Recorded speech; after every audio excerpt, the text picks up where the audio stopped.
100% into the smart card systems, really, they're not in the forefront in this area. They have something else. They're working on. They are working as it's a physical card that you bring with you. This is something that should be digital, so in your wallet, but in your as an app in your phone. But it can also be online. So web flows. They can at least do like elections digitally. Since 2005 or something. They can do, but it kind of comes down to the security level of that, right? So you have the smart card. It ensures that you're on the highest possible security level when it comes to identifying you as a person. Of course, in Sweden, we're working now with the the assignment on developing the digital state EID.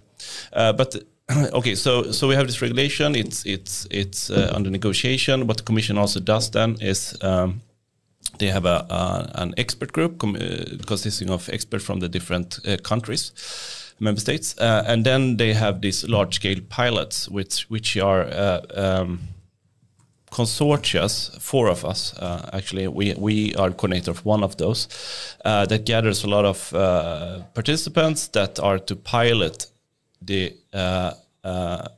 possible wallet, how it will look like, and then see kind of do we need to change? Is this working, or is it not working? And the consortia that we are coordinating have 3 main use cases. One of them is travel. So you travel, you need to have your travel data, boarding card, passport information, maybe check into a hotel and so on, get the receipts through your digital wallet.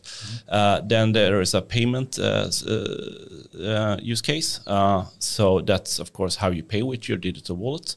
And then there's what we call ODI, Organization Digital Identity. So how you as an organization identify yourself. And that's also very neat when it comes to business travel, of course, or mandate of power, fullmakt in Swedish, but how you represent a company or organization. And also, of course, for organizations to speak to each other digitally and ensuring that you're speaking to the correct organization, but also natural person to legal person. Like, is this organization really the organization that they say it is? And the company registration comes in there, of course, because we hold the registers of the kind of confirmed companies in the different countries. And you say we, I guess this is an EU level. This is the EU level, yes. And Bolagsverket is coordinating. Is coordinating one of these consortia, and it's 20 million euros for 2 years. We have about 80 participants. Some of them very big, like Visa, Bosch, Sikba, Amadeus is huge in travel industry.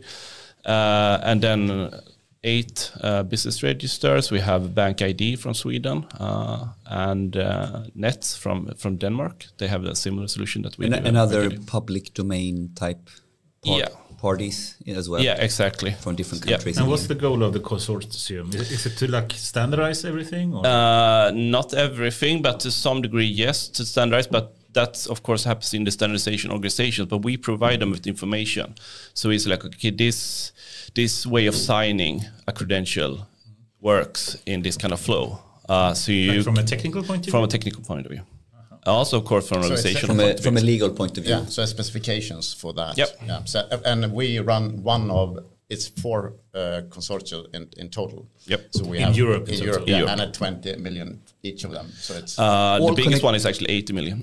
Oh wow! And are they all connected to the EWC? Or is this the EWC consortia of 1 out of 4? 1 out of 4. Yeah.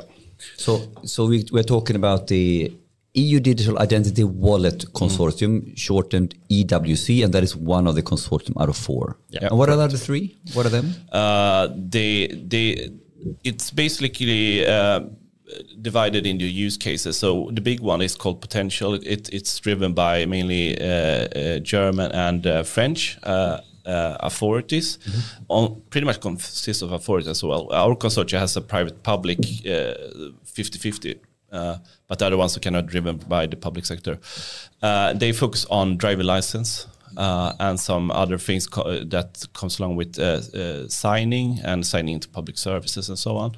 No Bid, it's Norwegian-led consortia, focused on payments as well, but in a kind of different angle than we do it. And then there's a Spanish-led consortium, DC for EU, also a lot of Swedish and Finnish actors in that, and they focus on social security and education diplomas. So it's different angles. I'll say our use cases are kind of, our idea with having travel and payments is that something that you do quite often. Payments every day pretty much, travel quite a lot, at least in some countries, go cross-border for working and so on. And that's good because that would probably drive adoption of the European Digital Identity Wallet. But the wallet is basically what you are driving from Bolagsverket and throughout Europe. Everyone is, that's the kind of purpose for everyone to develop the wallet. Then, of course, the member states, so in our case, Sweden, will have the final kind of mandate on what wallet to use and who will be the authority to provide that, or if they should come from the private sector, but under the mandate of the country.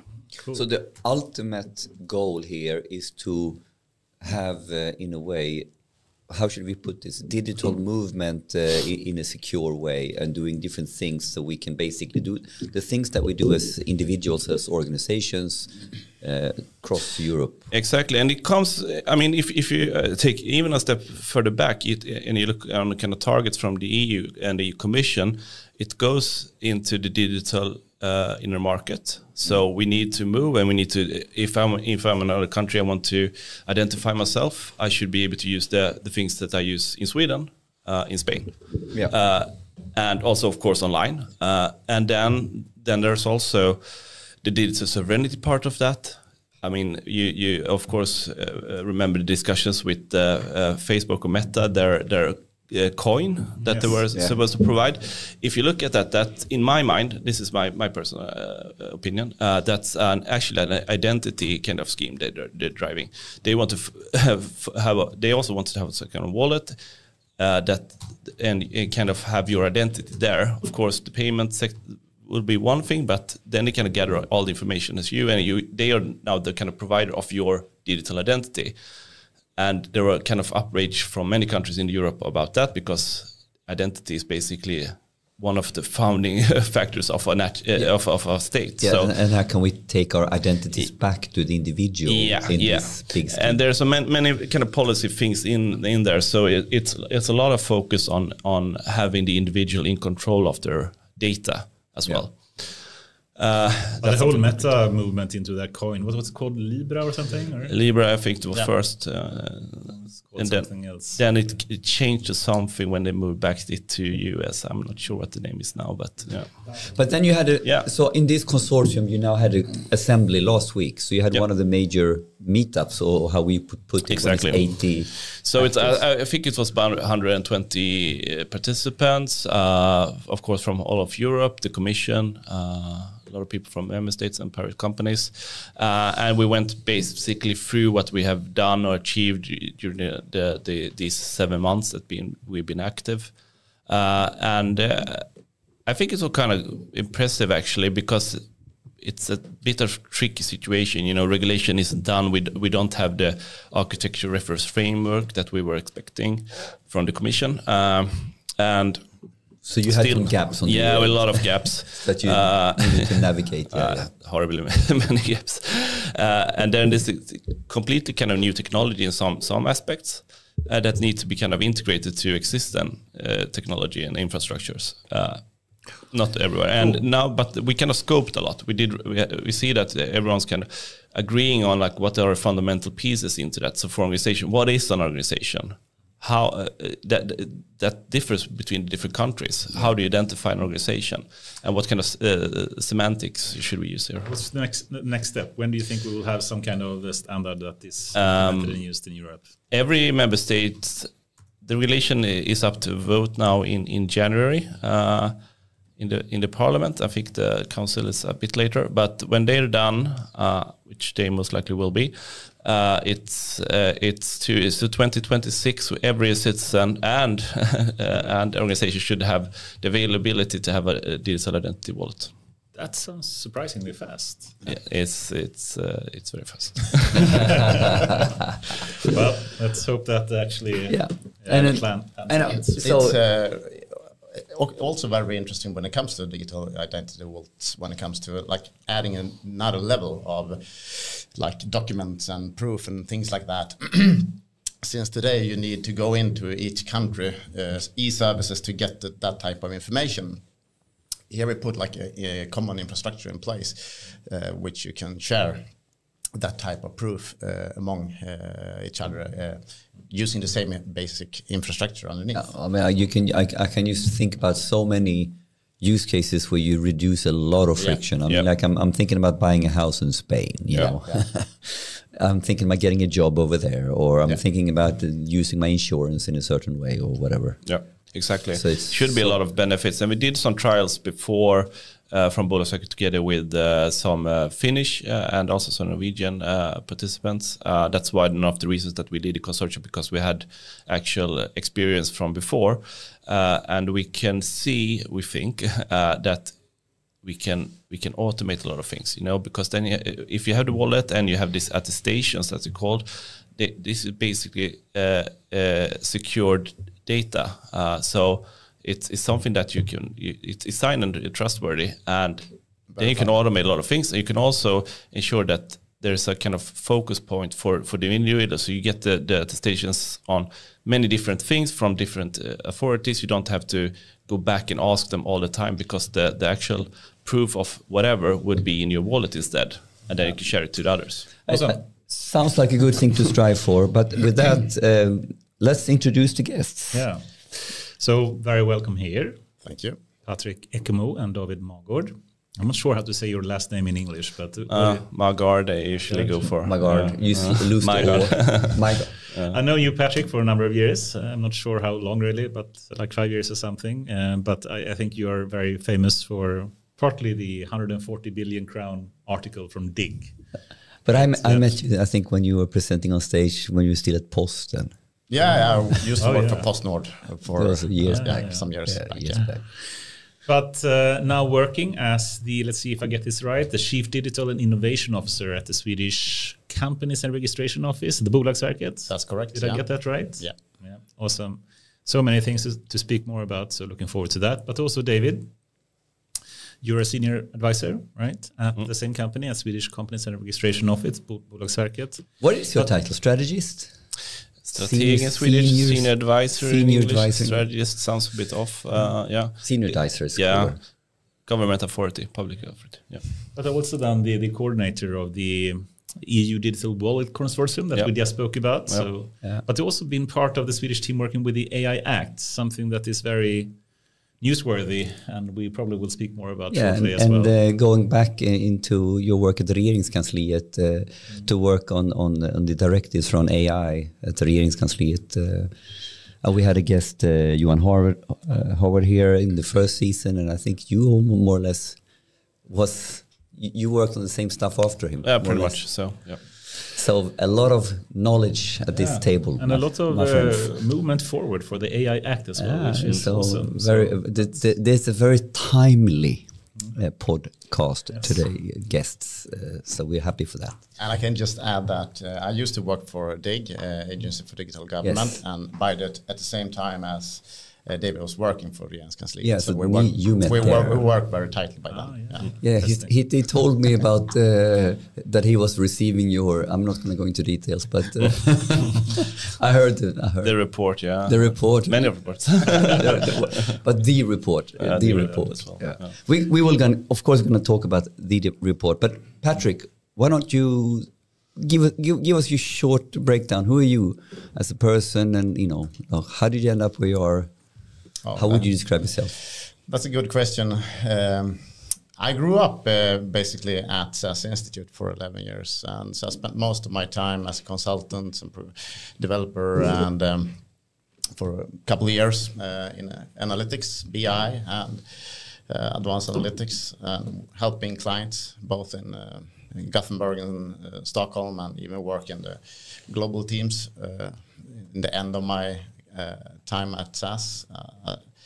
When I left SAS in the end, I can't remember, 2008 or something like that, I was manager or director for pre-sales, technical pre-sales and technical strategy. So deeply involved in with the customers and helping them out with the right architecture and type of use.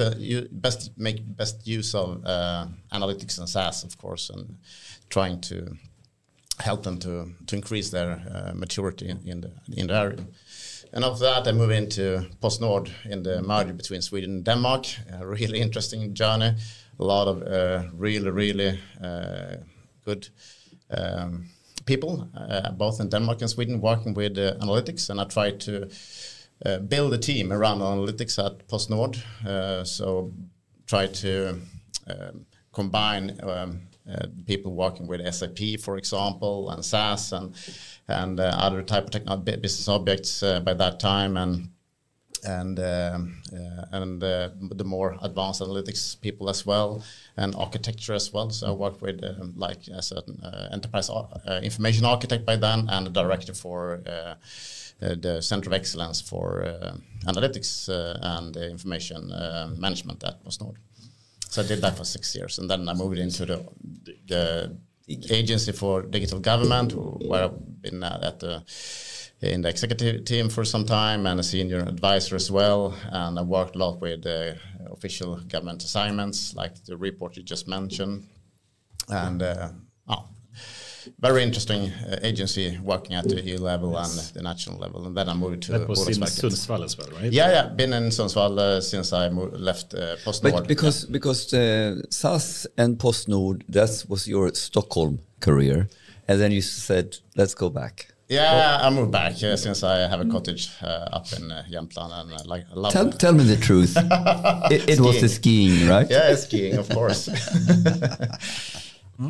And then you moved to Bolagsverket. Yeah.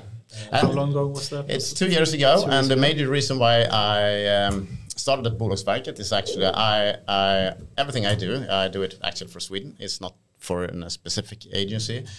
So I go every day I'm going to work. I do it for Sweden, I think, and I think Bolagsverket is a medium-sized agency where we can do things for real, I think.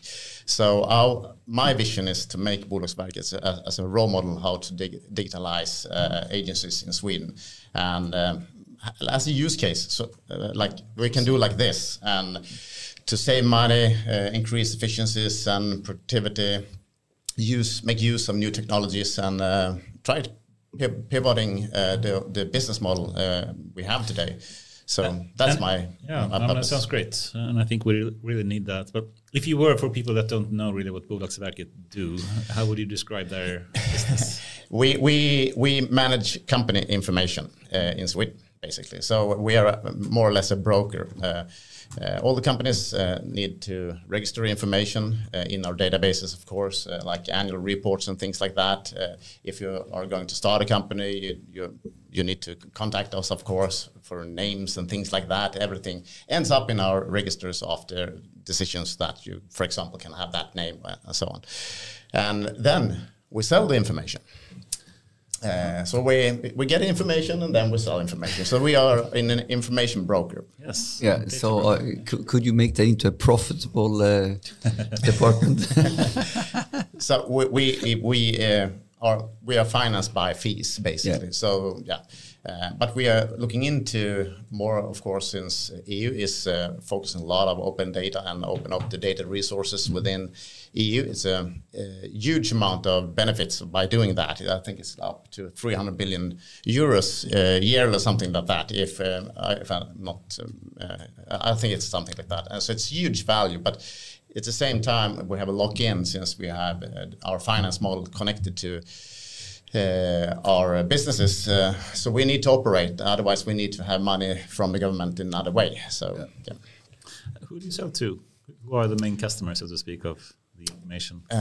It's a lot of different type of companies. We have everything from ERPs to system vendors using the data, but we also have other type of companies trying to enrich the data because it's part of their services. So they combine it with a lot of other data that they sell to other parties as well. So So in some ways, Dun and Bradstreet and the likes becomes, if as an example of a type company that enriches data. And the data that comes from us is trustworthy, of course. So, I mean, awesome. And then let's move to David. So what's your story? Well, I'm a lawyer by training. So, and I started at been a whole career in public sector. Started at Swedish Land Registry.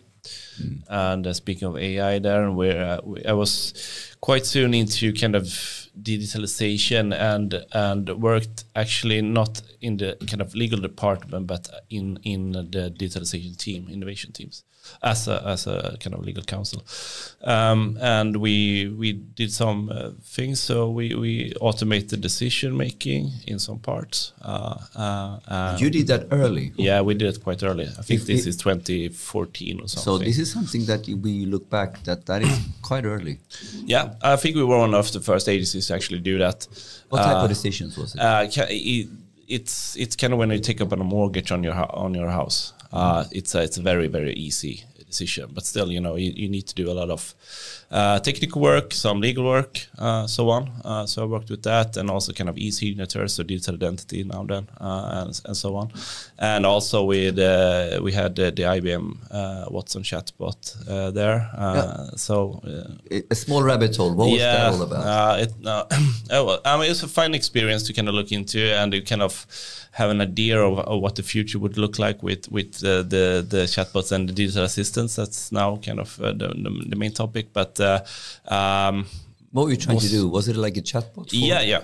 Chatbots to help customers, or citizens when they navigate our web page, basically, to provide information so that they didn't need to call in or so. It worked all right, but this was some time ago, so. Today we wouldn't. Yeah, it's almost like a different life. It's not many years, but it's a different life. Then I worked at the Swedish Ministry of Justice and Finance and Infrastructure with basically new technology.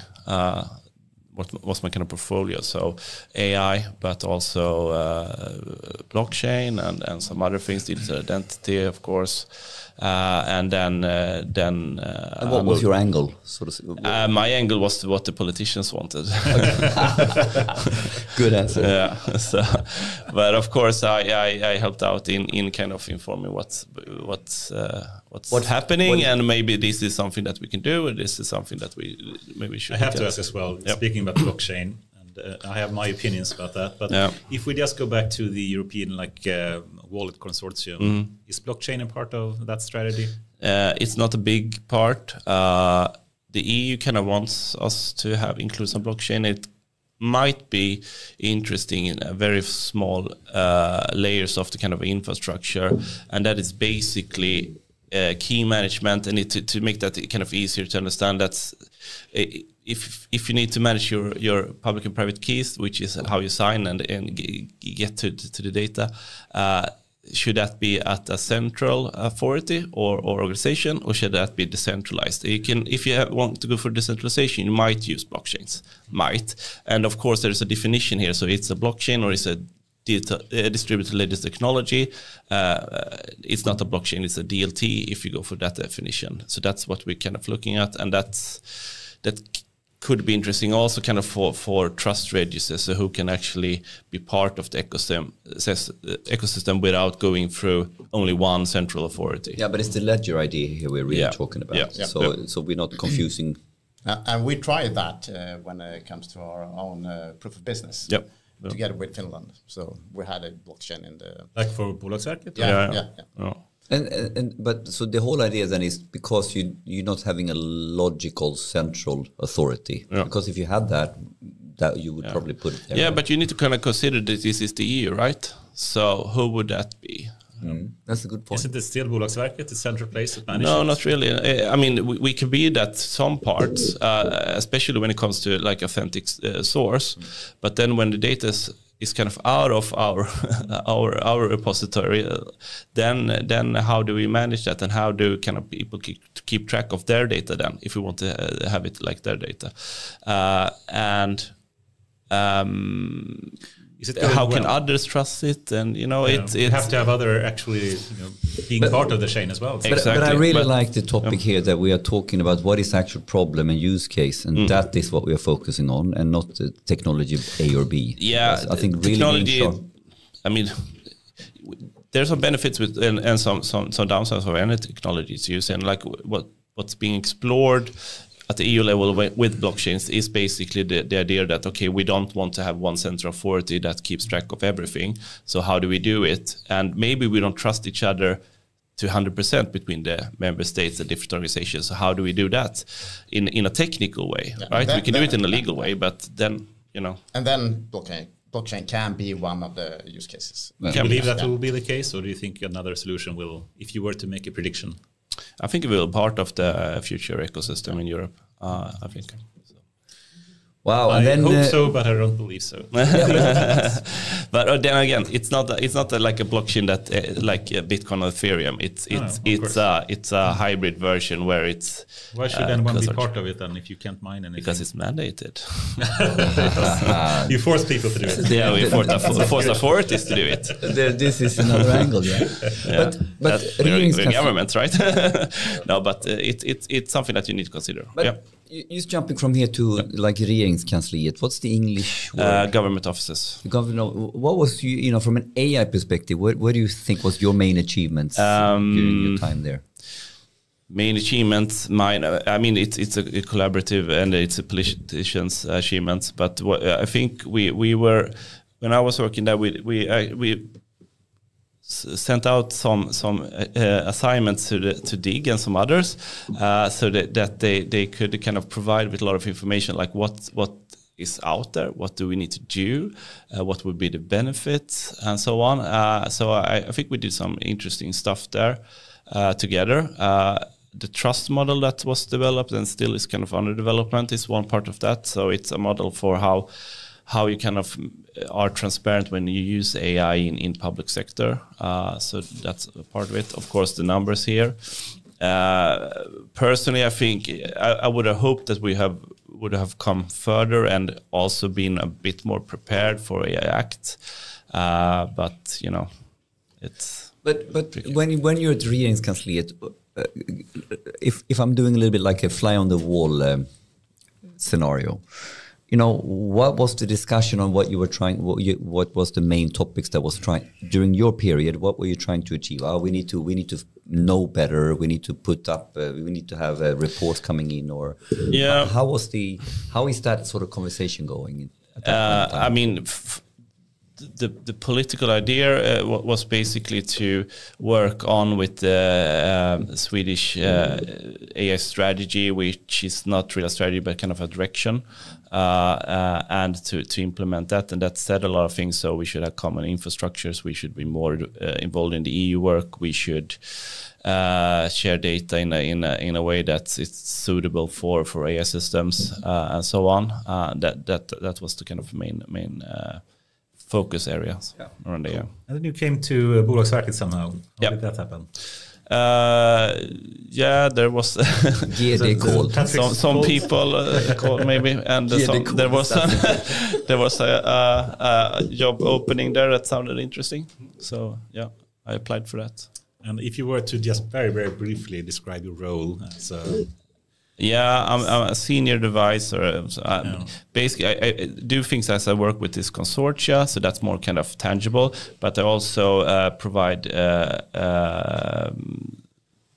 take part in expert roles. So I'm the Swedish expert in the European Commission's working group on AI regulatory sandboxes, and also in European blockchain partnership. Could you add that to the list? Yes. I was thinking the same. Yeah. And I take part in some kind of regulatory work, and then I do some kind of foresighting as well, and help out with some strategic things. Foresighting. Omvärldsanalys. Omvärldsanalys. The Swedish word is better. Yeah, it's much better. That's the only word that I've been able to find. But to see like, okay, what's happening, and mostly focused on the EU level for my purposes, of course, and then kind of take that back to our organization and say, like, I think this is happening, and I think this is where we should go. And when you work with, as I understand it, as a senior advisor, you're looking into the future. Are we 3 years, 5 years, 10 years? What is your kind of frame when you talk strategy? I would say 3 to 5 maybe, and Patrick is 10. so 10 years? Yeah, he wants to be at least. Patrick is up in the air. I still have my feet on the ground here. Yeah, exactly. But I mean, of course, the management level sets the kind of, this is where we want to go, and then I try to see like, okay, but this will happen, and I think this will happen when it comes to regulation, and this will happen when it comes to policy and tech. Of course, I'm a lawyer, so I wouldn't be I wouldn't want to go too deep in that, but I can ask people. But in this strategy role now, because as you highlighted, you were counseling, and there was a technology dimension. How big is, when you look at 3 to 5 years ahead strategy, where we're gonna, how will Bolagsverket look like in the future? How big portion of your work would you sort of roughly estimate is technology? I would say digitalization, because that's more broader than technology. But one thing that me and Patrick has been speaking about a lot internally, but also externally, is that the main kind of bulk of what we're doing is digitalization. Because that's what's going to change. That's how we become more efficient, that's how we create better services, that's how we kind of connect with the ecosystem, the companies and so on. And then the other part is that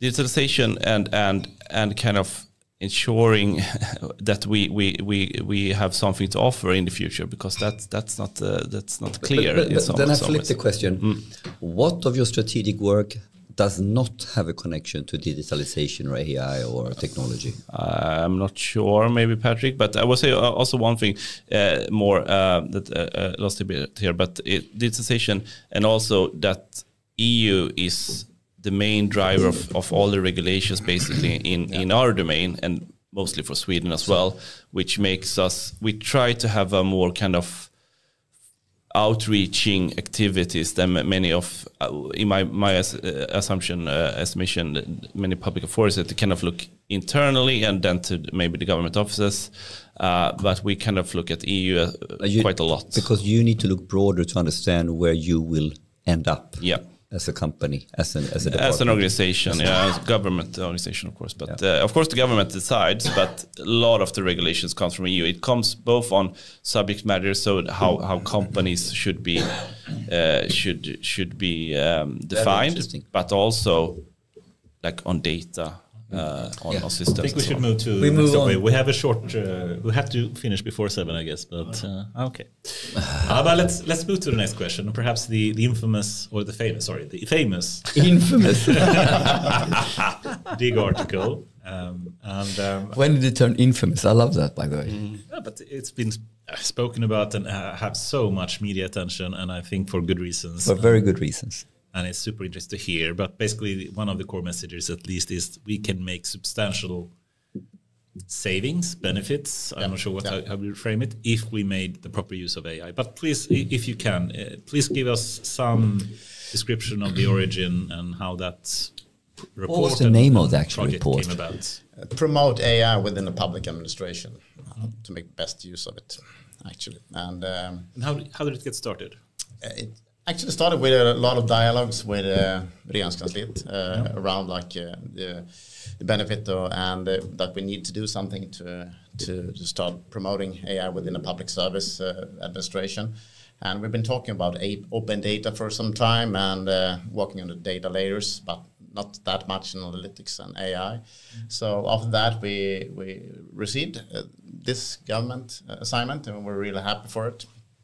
So we spent a lot of time in this report, both when it comes to making analysis of what we are doing in Sweden right now, but also comparing with what other countries are doing in AI right now.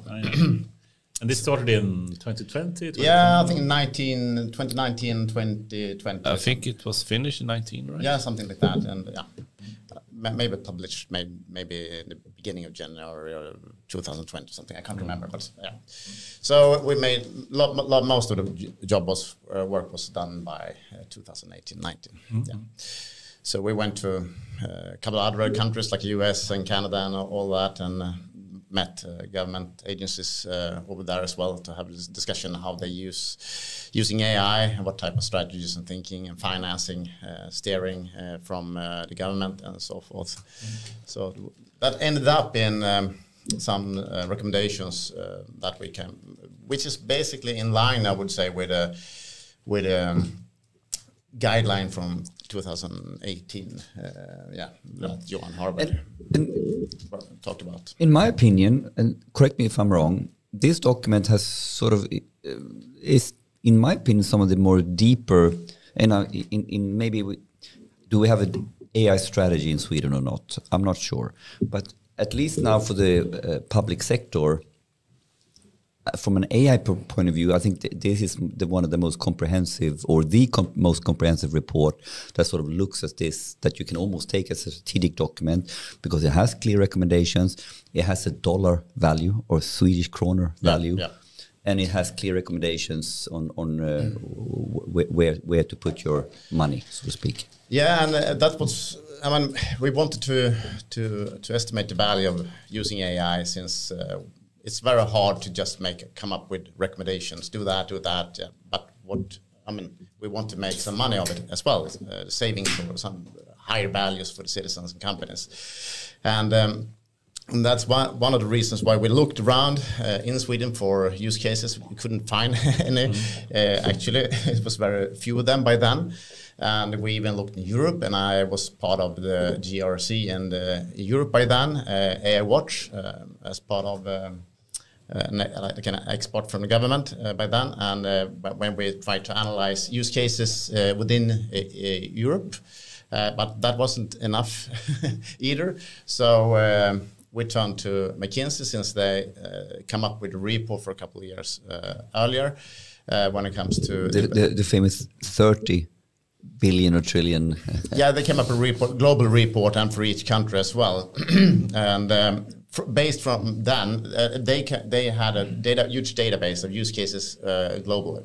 So we had a discussion about is it possible to use that their use cases and try to see as a reference. Because benchmark. we didn't have any use cases otherwise. So, and we went through them, a couple of hundreds of use cases. I think roughly around 100 was applicable for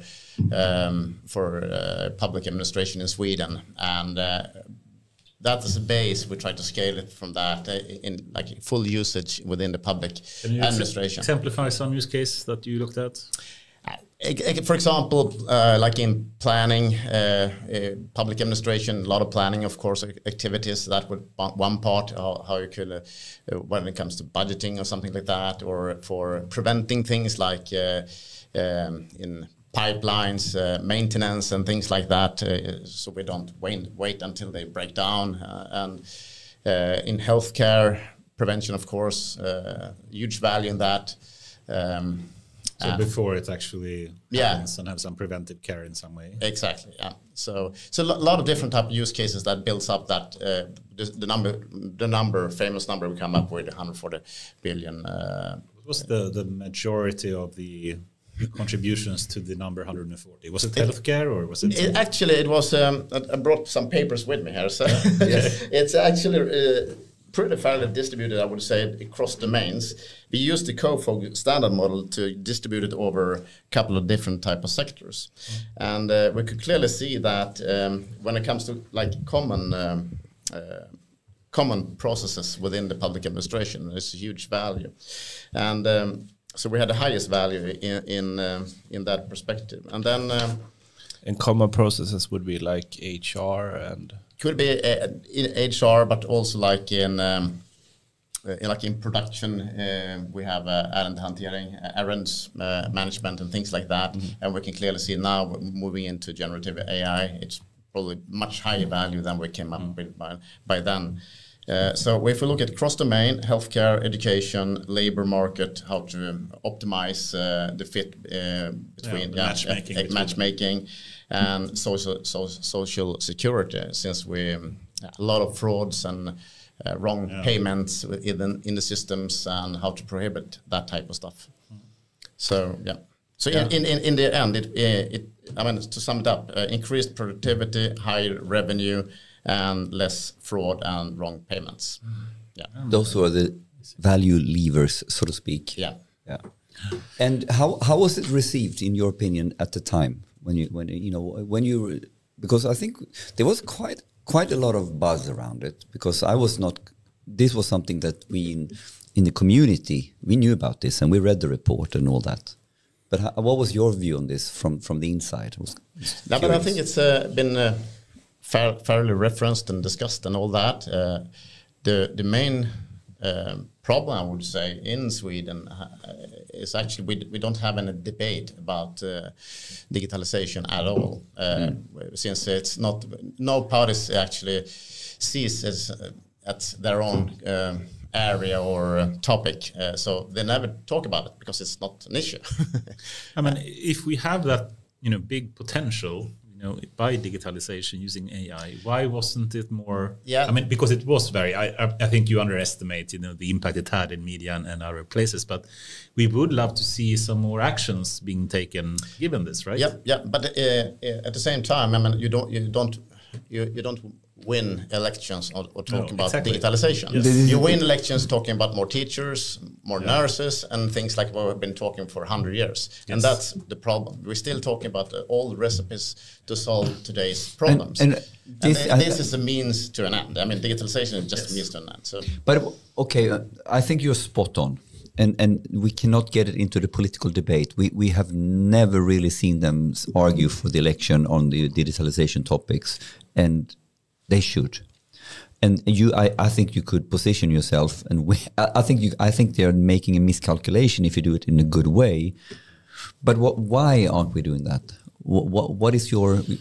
Is it too obvious and simple? What is missing to make this part of the debate? I think that's just my personal opinion. I think we are trying to solve symptoms in the system all the time, and we can clearly see we need more people in the healthcare. We need more people in the schools. So we solve it by more teachers, more doctors. But the problem is we still have the same way of working as we've been doing for 100 years. No differences at all. So when it comes to digitalization, we are really, really good optimizing the current business model, not trying to change the way we work. And if we're going to make use of the full potential of digitalization, including AI, we should start first looking at how to do the right things. How to reinvent. And then optimize the things we're doing. Things right. Do the right things. Yeah. I mean, I think it's so common for non-technical people. They see a problem. We need better healthcare and better education and whatnot. And what is the normal solution? Well, you add more people to it. And for technical people, you at least can get some discussion on perhaps we can have tech that actually helps make that process more efficient. But that is super hard to get through, and the traditional solution is just add more people to it. And in Sweden, we have an autonomous, I would say, system. We have an extremely stable public administration, one of the best in the world, I would say, and it's served us well the last couple of 100 years. But it's optimized for specific tasks, and digitalization is a horizontal thing. And we need today we need to start. We've been always looking from inside outside, delivering our own services to our own customers in our own channels, and so to speak, instead of looking at from who are we going to serve? Citizens, companies, and so forth, and they want a seamless journey. It should be as easy as possible without any hassle, and we should try to remove all the unnecessary demand on the public administration. But we're still focusing on each organization, and even if the politicians really want to change something, it's really, really hard since it's just like self-playing piano. It's like going horizontal instead of going vertical. I mean, yes. You're trying to optimize the vertical, but in reality, if you did optimize the horizontal, which is hard to speak about because you can't really be that concrete. But if you did focus on the horizontal improvement, you would gain benefits in all the verticals at the same time. Exactly. Yeah. And just as an example here, in the latest report we wrote about AI, and one of the things we came up with was we are badly needing like a common... Sorry. I was trying to hold it in. A common infrastructure for AI within the public administration. Yes. Since it's a huge value by... have it like common resources instead of everyone is trying to do it their best. So if we look at, just as an example for like savings on the pure technology part, not the value creation. So if the 40 larger institutions in the public administration would try to to establish like the basic common the basic AI infrastructure in place, it would roughly cost around $500 million, something like that. And if it depends on how you calculate, could be 300 millions as well, but something between 300 and 500 millions. And if you do it centrally, it costs 50 millions. Yeah. But the challenge here is, if you do it centrally, you need to do it from Regeringskansliet, and you need to do it, they need to do it. If they don't do it, then the public administration need to manage it anyway, and then it will cost roughly 500 millions. And so a proactive decision is 50 million, non-proactive decision is 500 million. Then we need to manage it. But the challenge here is, then just the 40 bigger public administration, like agencies and maybe some regions and municipalities, they will use AI as a means to enhance their operations. All the rest will be left out, basically, I would say. Of course, they will have it like included in their Microsoft tools and all that, like common, but they won't be able to use it by themselves. So that's the reason why we push so much for like a common. But the root problem here, some of the root problems here are, in my opinion, exactly the same as you go to the corporate sector. So I mean, so we're talking about the fundamentals of how we are steered, organized, and how the mandates look like. And in order to fix some of this stuff, you need to fix the organization, you need to fix the mandates, you need to fix the steering. And if we're a little bit technical, we can talk about Conway's law, or doing an inverse Conway maneuver. I mean, like in software engineering, we learn since the 60s that, you know, the systems you design seems to follow the organizational communication structures of your organizations. So ultimately, an inverse Conway maneuver is basically, you know, how do we architect the organization that allows us to then be able to budget and steer good systems? Do you agree with this kind of logic? Because I think you can't fix this if you're not at the same time fixing the organizational mandates and this. It needs to fit. I mean, like, they need to be cohesive, the two dimensions. Yeah, I mean, you need to change. I mean, I would say this is a really challenge when it comes to like the governance model we have in the public administration. I mean, it's been for so long, and everyone's like, "Don't touch it, don't touch it." And so, I mean, even if we have politicians that clearly want to do something, and I mean, I met a lot of them. It's very hard for them to do it. Because of these things. Yes, and since we have a lot of burning issues, I mean, we have the increased we need to invest a lot of money in the military capabilities right now and so on. So how can we motivate to steer money to this area? Do you think Bolagsverket can be a role model here in trying to build up something that can be reused throughout different public sector domains? I really hope so, and I think we have a really we have a, I would say.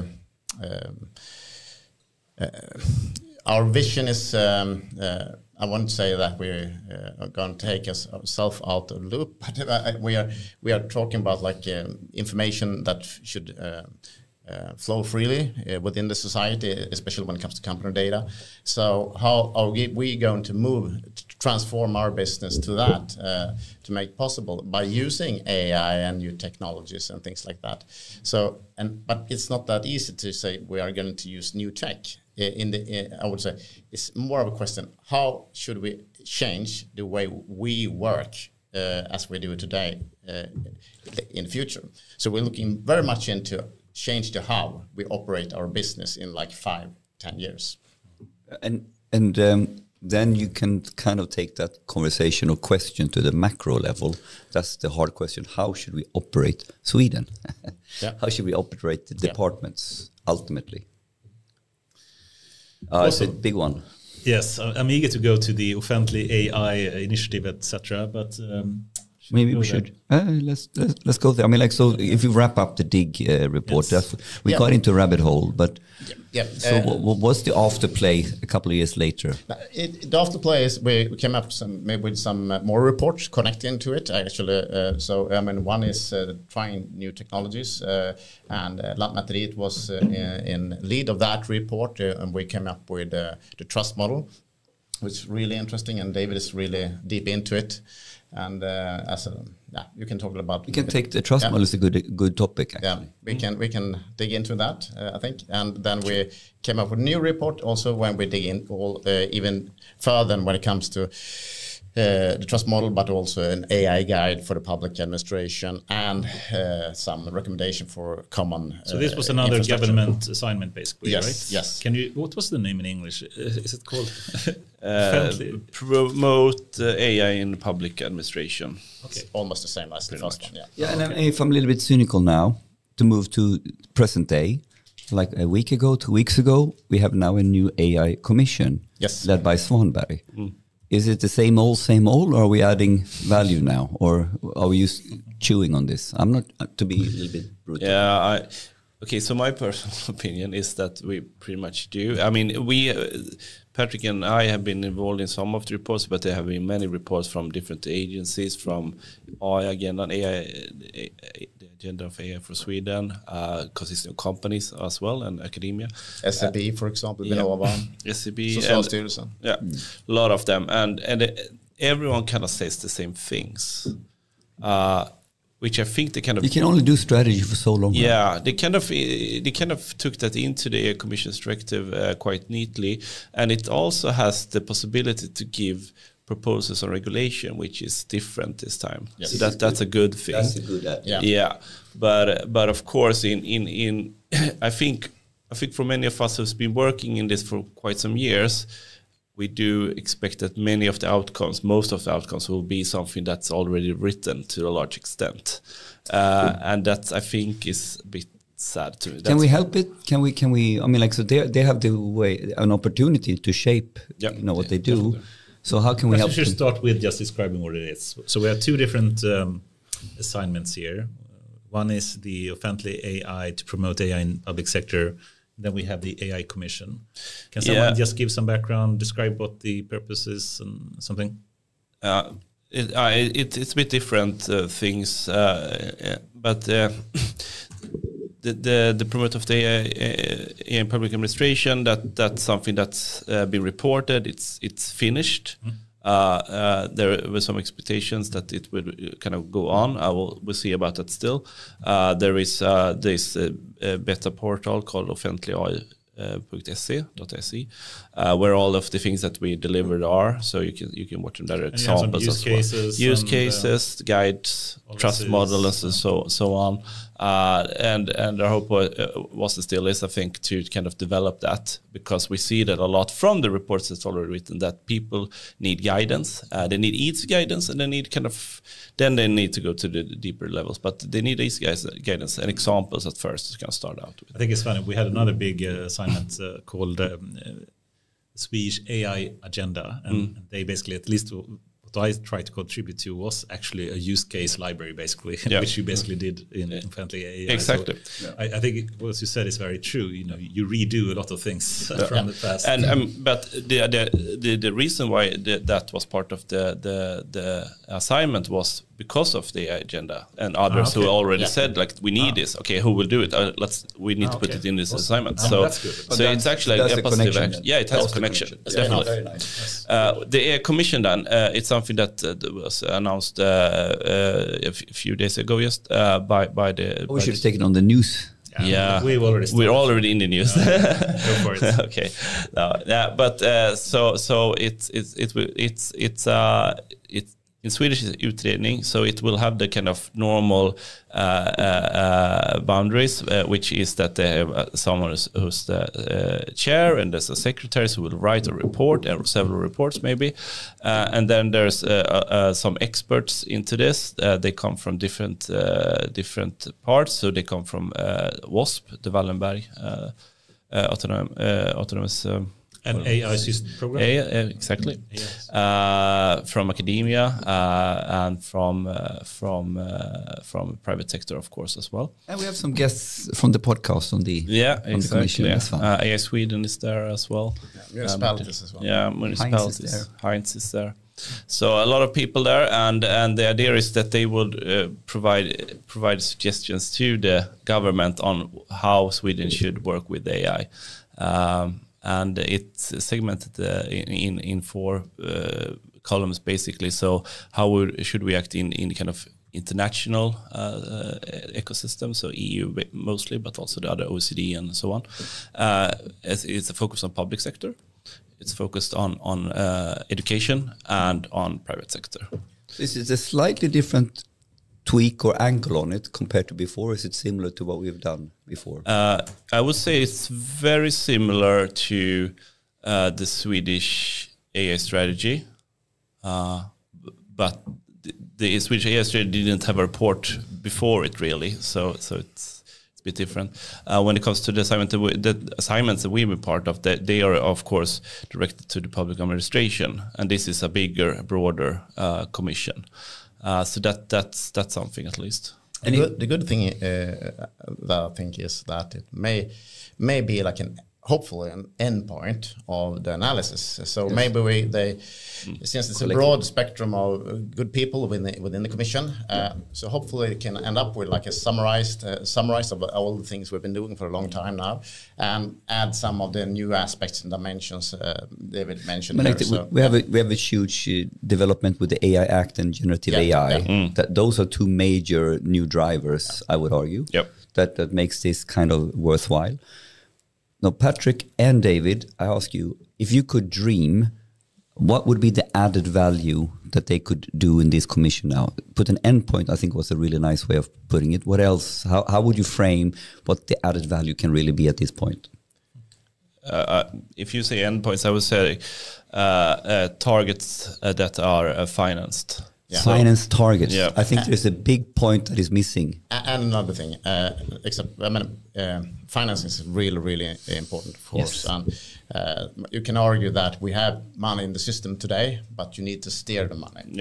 So steering governance is a huge part of what will be some type of success within this area, since we are not governing AI at all within Sweden, and we need to do that. So hopefully they will end up in both governance and financing. I love it, because to do a report, this is the big pink elephant in the room, right? So either it's a report like you have done before, which has not so many teeth, to be honest, or you add the dimensions of governance and finance, and then you have something that is very different to what we had before, I would argue. Yeah. And a regulation to some parts. Exactly. There are probably not that many obstacles when it comes to legislation. Actually, there have been a lot of reports on that as well in Sweden. Of course, you can argue that we have different public administrations that sit on a lot of data in silos, but you also have to remember that it's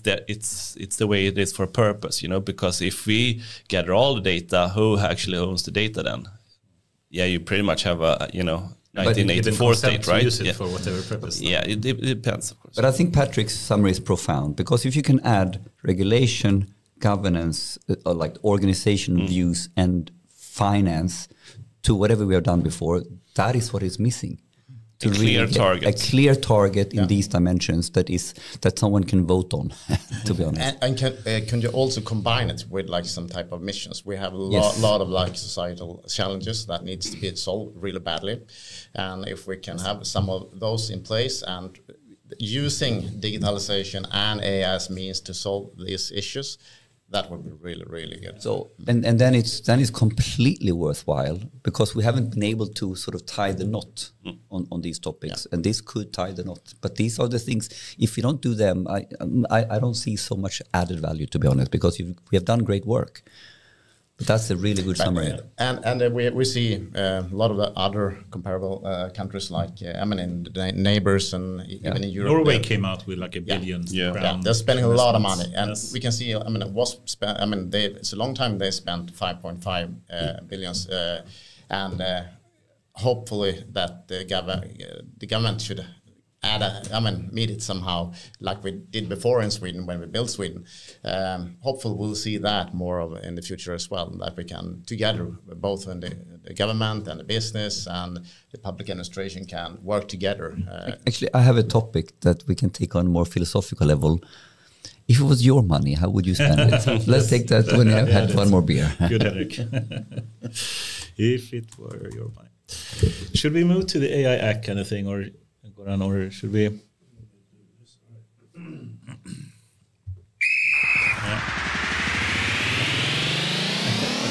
It's time for AI News.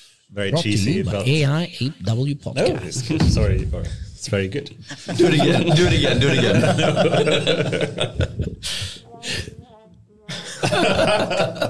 Thank you, Cora. So, in the middle of the podcast, we have a short break, or not so short, we'll see.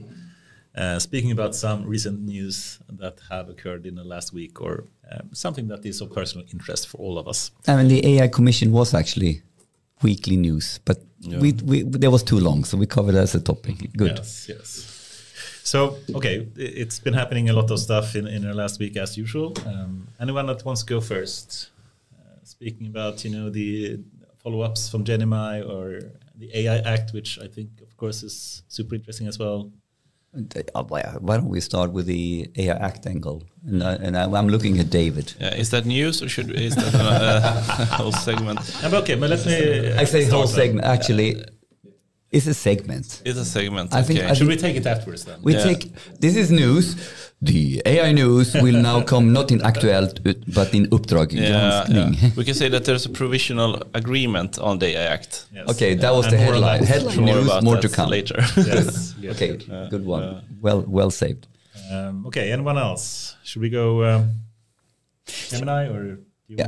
I'm gonna persevere to take topics that is not LLM or generative AI oriented. I'm gonna push this, but I don't want to start. I want to start with the, what is the other news that Mistral released their Mixtral thing. Mixtral, exactly. Yes, let's go there. Yeah, that's basically what I know, because they released it as a torrent and just put it up on X, and I think GitHub as well. It's like here you go, guys, which is quite interesting and also very different from Gemini when it comes to kind of marketing. I for one was struck, felt like struck by lightning when I saw the video from Google on Gemini. But then I understood that they are all. Did a lot of cutting and editing in that one. So that's another news. Two news.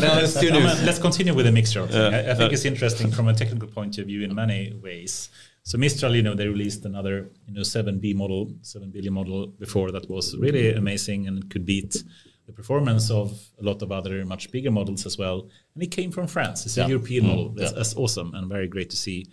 Now they released another mixture of expert model, the Mixtral, which is 8 models at once, and this is as at least speculated what also GPT-4 is. So GPT-4, they say, is also a mixture of expert model that is potentially 8 or 16 different models that have different experts in them. And now finally, and I've been waiting for this for some time, when will the first mixture of expert open source model come out? And Mistral was the first one to do it. So I think this is amazing. And I think this, of course, is the future, to have this kind of not as simplistic as just more transformer blocks, but actually having a set of experts where each expert focus on different topics. And in that way, it's much faster to train, and especially it's much faster to do inference on. Yeah, and the energy consumption is, and the whole consumption of how you use the whole neuron network to what you need to light up is a very different architecture. Yes. So could you elaborate a little bit? I was trying to read up to understand the differences, but it's quite cool. So I mean, basically each token, as it goes through the network, you know this kind of autoregressive, it takes one token at a time, and then when it has one token, it takes the next token. But depending on the token, it goes to different paths in this huge network of, in this case, not 7 billion, but like 40-ish billion, 45 billion, I think it was. But it doesn't go through every parameter. So these kind of traditional dense models have to take use all the parameters for every token. Now it can just take like 1/8 of it. It's not really true, because it's not every part of the transformer block that is duplicated. It's just the feed forward part, which is the one that has the most parameter in it. So that is the most important one. But still, a part of each block, as it goes from layer to layer to layer, as all these kind of deep learning networks do, they are routed depending on the token. And that is much more efficient to do, more efficient to train, and especially much more efficient to inference on. So the interesting thing is there's not only there's a new open source model from Europe. It's a first in building expert models like this, like the architecture. Yeah, but Mixture of Expert has been around since 2014. It's actually, I think it was Ilya Sutskever, that is still, driving OpenAI, that first wrote a paper on this, I think in 2014 or something. But to put it out in the wild, so to speak. Yeah, the big open source one. And of course, Ilya is now working in OpenAI, and probably GPT-4 is a Mixture of Expert since he first published about it, to my knowledge. So it's super cool that we actually have an open source version that is in potentially the same type of architecture. It's just not the bigger what they build 7B. It's 8 times 7B. It's a slightly different architecture. It's cool. It's bigger, but still faster. Smarter. It's bigger and faster. And more efficient. Yes. Yeah. Okay, that's one news. Then we almost slipped into the Gemini news. And the Gemini news, we talked about Gemini last week, but there is a twist now. It is a little bit faked. What did you hear, David? No, I just saw on following the news and saw that they actually edited that quite extensively. They haven't shown, as far as I know, how much they edited, but it wasn't that real-time interaction. We were all blown away by the video. We were blown away by the video. I texted Patrick like, what is this? now we are on AGI, but it's a bit disappointed, of course. But as far as I understand it, Anders, you're the real expert here, probably, but it's still a better model than ChatGPT. In some sense, we can speak about the MMLU benchmark, which is to be heavily, discussed and questioned, but which is the one that they beat on potentially. But leave that aside. I think, I feel cheated. I feel a bit annoyed because we spoke last week about Gemini and I spoke specifically about they are just drawing an image of a guitar. Now they have an audio, and then they were writing or drawing other stuff, and suddenly they have an electric guitar, and suddenly they have drums, and it was faked. It looked like it was real time. Yeah. Now it did produce the things, but it instead of what the video suggests, which is that it's just drawing and it's in real time doing stuff, it was not at all in real time, and they produced like text prompts as well, and not just the drawings. And they had this kind of other demo, which was this kind of duck, which they drew. Exactly, that was. Yeah. And that looked like it in real time as you just added some blue paint on it. But that was also like not in real time. And they had, textual prompts that they didn't show. Why would you do that at this point in time? Why? And Google has done this before. If you remember the old duplex thing, it's a standard. We all gonna know about it, and it's just destroys trust. I think I think this. I know one person. It destroys trust if you get caught. But they get caught. They get caught, and they got caught before with the duplex thing. You know. Steve Jobs, he didn't get caught. Yeah. Well, no one. You know who likes Apple. I do. Sorry. But anyway, we have a person, personal friend, that worked with Gemini, and he's a very good guy that I know, and I'm sure he wouldn't say this, but I speak in his words when I say that I think he's very annoyed with the marketing department of Google. I think they would never, as a scientist in DeepMind,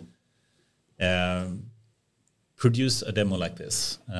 But then they have some kind of need to be superior to OpenAI, and then they have the marketing working with the scientists and developers in a way that I think is questionable. And I don't think internally in Google they're really happy with. Like the benchmarks are impressive, and let's now it's very back to let's see when we get it and see what it's going to look like in real life.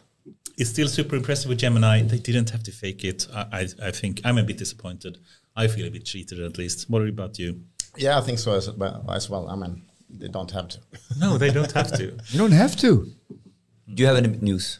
Yeah, I just looked into Wired today, and I saw one of the notice on Neko, the full body scan, body scan, which Spotify founder came up with as one of the maybe one of the new unicorns from Sweden, and seems to be very, very promising and popular service where you can go into AI for healthcare. Yeah, so it's more like you can go in, have a full body scan with make use of AI to prevent being sick, basically. It could be skin diseases or whatever, and I think it's an interesting use case in general when it comes to prevention. And I see it in other parts of the world as well. For 1 year ago, actually, when been using it for the same purpose, but more for diabetes, and with very successful results. And, I mean, like we talked about this before the pod. I mean, like the whole angle of prevention. Yeah. I mean, like we work in the public sector. The compounding effects of value and saving money is probably very hard to even calculate. It's massive, of course. So prevention is the way to go where we can, of course. Yeah. I mean, just when it comes to wrong payments within the government, it's tens of billions each year, and hopefully we can reduce that by the new agency when it comes to payments. It's about like a core, but also using new technologies like AI. So yeah, interesting where this is going with Daniel Ek has been quite successful so far. He's behind it. I'm sure they have some good tech and motivation, and he certainly have a network to make it successful. Yes, right. So I think it will be successful. I actually put myself on my waiting list, and I got the time. Yeah, boy. But I didn't have the courage to go through with it. And why didn't you do that? Because you were unhealthy, right? I gained some weight, yes. So, probably said. All right, one news from me, and I'm not going to talk generative AI. So instead, I'm going to talk about Tesla Optimus Gen 2. And could we have some clips so we can have a look at it? So let's start with the video. It's very smooth. So it's the generation Optimus generation. This is the first one. This is from the first generation one. So this is not the new one. This is March. Yeah, but we'll see the fingertips soon. So Tesla, is not only building cars, they're building a humanoid. And this is what the humanoid looked like. It's not the Terminator, but it is a humanoid robot. Yeah. And they had improved the neck movements, one of the key things, and they have improved the next generation of the hands as well. Yeah. So two-DOF actuated neck. And the first time they had it on stage, he couldn't walk, right? It's all shaky and stuff. Shaky, and then the really remarkable thing is the speed that Tesla has done this. If you take sort of Boston Dynamics, I mean, like they use slightly different, I think, technology in terms of AI. Boston Boston Dynamics does not use machine learning. This is what I mean. They use a different technology, but they've been at the game for 10, 15 plus years. And here comes someone who kind of knows data and tech. And, when did they start? 2021? Later than that. I mean, like, because what we're looking at here, picking up an egg. Yeah. It is really quite cool, right? And they are just getting started. And look, wait for the last bit.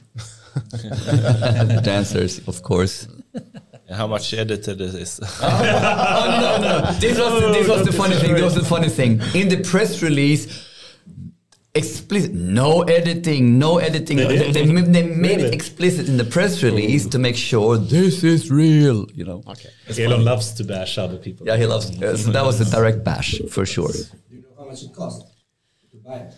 What do you mean? So far, but You can buy it. You can buy it. Yes. I can. Not yet, but it's gonna come. Yeah. What is the first? What's the list price? $25,000 to $50,000. but it's like a car. It's like a car. I'm gonna buy one. I'm gonna buy one too, man. For what purpose? Yeah. No, I'm just gonna have it like hanging out. Get another beer. Okay, yeah. Why not? This is cool for conferences. When you come, you pick Yeah, up all yeah. the beds from this guy. Perfect. But I mean, what's the idea of this? Do they have a special purpose, or it's just? I can't speculate, but I think for one, it's surprisingly often many. Okay, let me backtrack a bit. AI today, for one, what chatbot is doing is basically just perception. What they want to add is planning and reasoning. This is not really what ChatGPT has today, but they want to do it. Potentially the Q-star thing that OpenAI is doing is that thing, but they need another third thing, which is control. So if you take a self-driving car, that is not general, it's narrow, but still it has perception through the cameras. It has planning, and now with version 12, that's done through deep learning as well. And they have control, and also now in version 12, it isn't released yet, will also be done in a machine learning way. So they have all the three components to do something that is truly autonomous as well, and acting in the real world. And that is something that very few AI systems actually do. So what we hope, and I think Elon is thinking with this, is that Optimus, when it has the humanoid form, which the rest of society is all optimized for, can do so many more things in an automated way. And I think initially it will be just manufacturing, because so many things there is optimized for having a humanoid doing things. But that can then be extended to whatever kind of task you want. And the humanoid form is surprisingly general and useful, I think. Yeah, so the bottom line is to go in and do tasks where you can then install a robot and automate without changing the environment so much. So if you think about Amazon has done an amazing job to robotize AI, put AI in their warehouses, but they need to build from scratch, like a warehouse that is optimized for how to have robots in them. Yeah. So how can you put humanoids now at places where sort of you don't need to change the environment. You can simply put them where the human was. That is the general idea. And then you come into manufacturing. You come into, if I take my old employer, Vattenfall, we have many tasks where I sort of, cleaning inside the nuclear power plant. So, you're doing high risk, high unsafe stuff, Yeah. So the bottom line with the humanoid is to be able to put a robot without changing the environment. I think that's the bottom line use case. Should we move to the next topic? I think it's also partly news topic. But I think this is the end of news. We end with a bang. Good. Optimus is cool. According to Elon, that will have a bigger revenue impact than the cars potentially will. Yeah. So we don't know. Anyway, but I think that's the news section, and then let's go for the next topic. Yes, and it was a big news happening to AI Act. But perhaps before we go to the AI Act, David, you've been part of this, and you were, as I understand it, a part of the Swedish team developing the AI Act. Can you just describe a bit how you get started with that and what you worked with at that time? Sure. So the Act, as any EU regulations, comes from the European Commission. They propose. That was in 2021 or something? Yeah, that seems about right. I'm horrible with years and numbers, so but Småbarnsförälder. exactly. That first thing that goes out, right?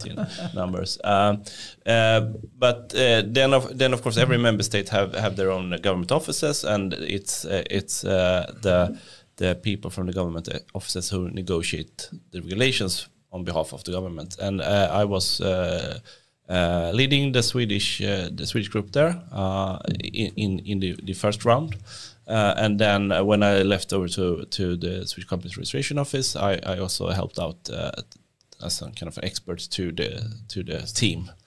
Are you still doing that, or no? So that's a disclaimer as well. So I haven't been part of the trialogues, which is the last part here. So I don't know anything more than anyone else, basically. So I can't say anything that's secret in that respect. And just to explain the trialogues and EU, how it works, you have the Commission, right, the Council and the Parliament. Exactly. Right? And they all have to come with their versions of the... Yeah, and basically the Commission has already come with their version, and then the Parliament and the Council negotiate from their versions, and then they try to strike a deal.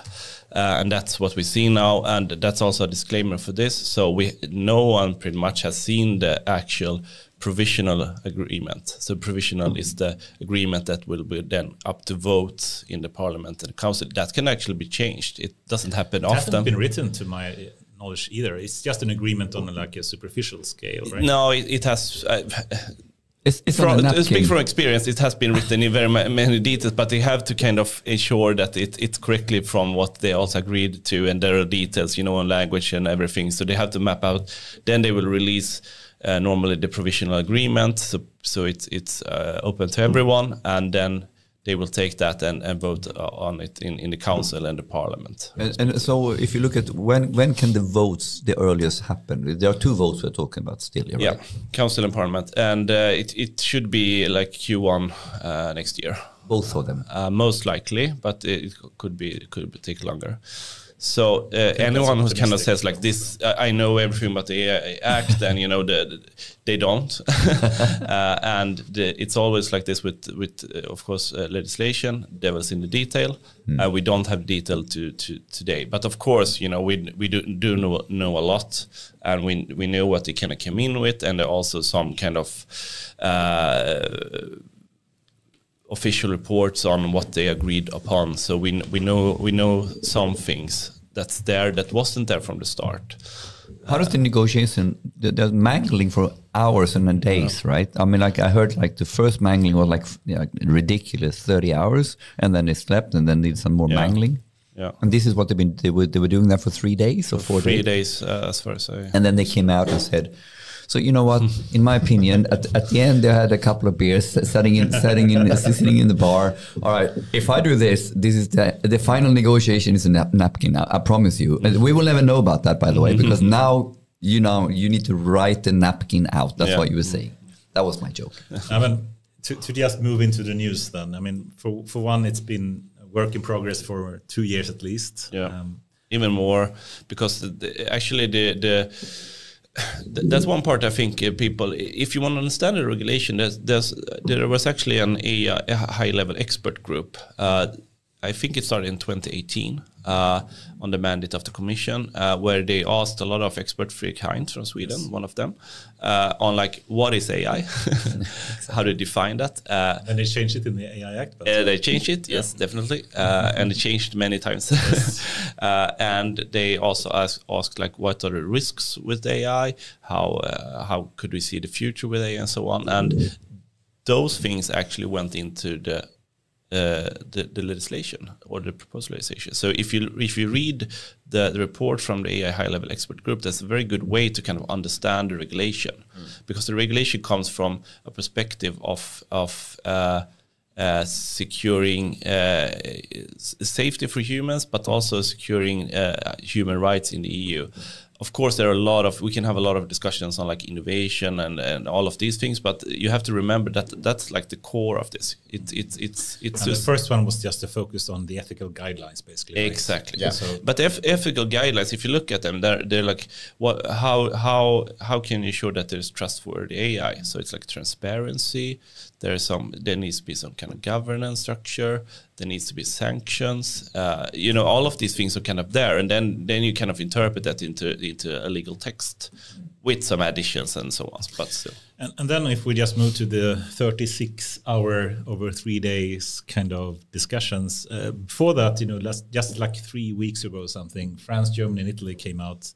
They basically said, we don't like the AI Act. And, France and Germany just have, the big Mistral language model, and Germany had their alpha. The Lidl investment thing. And of course they're going to oppose it because it would basically kill, at least as I understand it, the open source movement of these risk models, it at least. right? Risk it at least. I think they were, as far as I understood it, and when I read what it said, so you have to remember this, and this is the tricky part, of course, with regulating technology, which I would argue that you cannot do here. Of course, the Commission said, but you do. Yeah, they said we're not regulating technology, we're regulating risks, right? But my personal opinion, you regulate technology to a large extent. Yeah. Okay, in the proposal from the Commission, there's nothing about foundation models. Yes, nothing. And actually, when the mandate from the Council was done, 3 days after that, OpenAI released ChatGPT, and everyone's like, "Oh." So, in the council there is this group that's called General Purpose AI, which could be defined. The closest. The closest. European Parliament, they write about foundation models, so it's a bit of different angles to it, but it's basically the same thing, and it is these large language models and generative. But to my understanding, isn't the general purpose AI focused on the system and foundational models focus on just the model? Or am I mistaken there? I think that's one of the kind of devil in the details differences between the European Parliament and the Council, and they kind of merge that, as far as I understand it, in the final, hopefully final version. Now, as been leaked, of course, and what they write in the official memo from the Parliament is that they also regulate now general purpose AI, because they, as far as I understand it, they merge them, and then they have general purpose AI that should have some transparency demands on them, and then there's general purpose AI with a systemic risk that has to have more demands on them when it comes to releasing them on the market. Because otherwise, I think, if you just take ChatGPT as an example, I mean, it has a model underneath it, GPT-4, for example, but then they have a system, which is ChatGPT on top of it. If you do release a system which is ready for end user usage, that's a very different thing, I think, than just producing the model. And I think if you do produce a model that is ready for use and can be abused as well directly in a very easy way, which ChatGPT potentially can, but GPT-4 perhaps not, I think it should be potentially regulated differently. And I agree, but then you have to kind of step back to how this regulation is actually built up, and you have to think about it. It's like a period. I mean, they speak about the risk-based assessment, so it's focused on risk for violating human rights and of course security risks. So that could be more like something blows up or something like that, more that kind of risks. And what they say is like, okay, think of a pyramid. So these are some risks that's unacceptable for using AI systems, of course. So it's AI system, it could be some other system, maybe, potentially. AI systems can't be used for these purposes. The most discussed area here is the social kind of credit score. That's prohibited now with the AI Act, or will be most likely prohibited. And then there are some other targets or areas which is called high risk. So that's high risk for. And if you use an AI system in those areas, then you need to have a certificate or some kind of controlled mechanism to ensure that you abide by some rules. Rules are on technical specifications, proper data use, tools to ensure human oversight, so that's human in the loop, and some other things. On transparency. Transparency, and that's basically like transparency, because you have to document right? And then What happens if you ask OpenAI to document GPT-4? Yeah, that's very interesting. Right? Yeah. What happens if you ask Google to do it? What happens if you ask Microsoft to do it? Will they do it? I don't know. We'll see. It's their IP, right? Yes. But they don't have to share all of this, of course. And that's also high-risk AI systems. I would say that ChatGPT is not a high-risk AI system because it's just you can do whatever you want with it, right?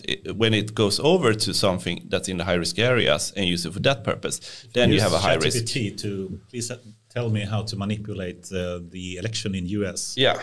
Isn't that potentially a bad thing? Or in France. Or in EU in the coming year. Exactly. Yeah.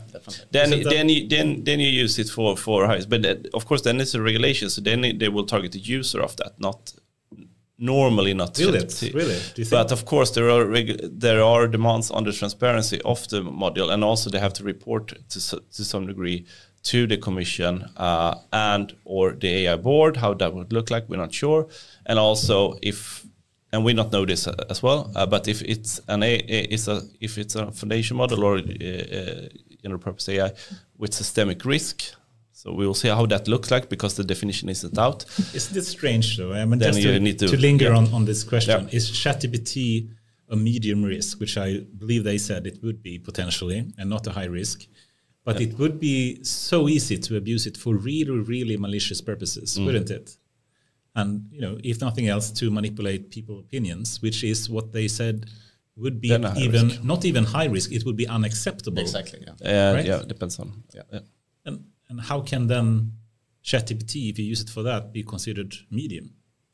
Because it's the usage of something that kind of. I mean, like this is what we want. Where you are in but the. It's regulating the technology, the chatbots. But this is the argument that we have discussed on this pod many times. Like you want to regulate the use of the hammer, not the hammer itself, right? And how the fuck do you do that, right? It's very difficult. It's very difficult in this case. Exactly, and it's going to be. I think it's going to be very interesting to see when the kind of it goes over from one area to another. So no risk or high risk, and when it kind of. But like I'm a bit afraid that they will basically take the approach of GDPR, which is basically let's write a terms of service agreement, and once you click accept, then you can do whatever you want with the data. Now, if you have a terms of service agreement with ChatGPT and says you are not allowed to use this to build bombs, or to use it for military purposes, or use it to manipulate elections, and then you press accept, and then it's fine. Yeah. That would not be very satisfying in my view. Right? Some difference, I think. I mean, the one thing is integrity in your data. That's one part of it. The other thing is the usage of it and what you're going to do with it, which is more like the AI Act. And I think that is more difficult since, as I think we, in the end, we will probably see a lot of discussions and movement when it comes to how to regulate the usage of it. Because, I mean, I would say they will end up with some type of regulations that they can't give the service as it is too open. Otherwise, it will be too easy to manipulate whatever it is. You can use it for bad things. So, but then it should be the usage that is regulated and not the technique, right? Yeah. But and I mean the idea is that it's the usage that it should be. But how can you do that if you have a system as its general purpose, and then you say, okay, this system is now deployed. Yeah. Should you say that this person does something wrong but not the? I mean, you can't regulate the users. You have to regulate the providers of the system, right? Both, yeah. That's one. And you also have to, of course, remember that there are other regulations in place here. So if you try to manipulate normal laws, political elections, there are certainly regulations on that as well. Then you can get fines from the AI Act. But I understand that they try to do with this is, okay, so the usage, something here that we don't want to see, but we also want to have some regulations on the providers of the AI systems to ensure, do we know what's coming out there? Do they understand that something's happening out here? Then we can also say to them, guys, you need to limit something here and so on. So it is the usage. Of course, the system in itself to some degree gets in the frame of the regulation. But because I think this is a good segue. I want to steal the angle a little bit now, because I think there's a pink element in the room now. So we can bicker about the regulation itself, and it will have pros and cons, and you will have your ass backwards either way you turn. The angle I want to take now, the only way we can sort of now judge if this is going to be a good or bad regulation, in my opinion, is going to be about what is the type of support package that we now put together to actually execute on the regulation. And this is where I think the scary part comes in, and where I think we can learn a lot from GDPR. So GDPR, I was at Vattenfall at the time. We had no problems dealing with that. We had our lawyer, we had our general counsel. We had 20 lawyers, and we hired 5 more lawyers, and we sort of trained the whole company. Boom, and we actually knew how to maneuver very, very fast. I was in B2B, and we had B2C. I was very, very close to the action on this. And we knew how we could work with legitimate reason.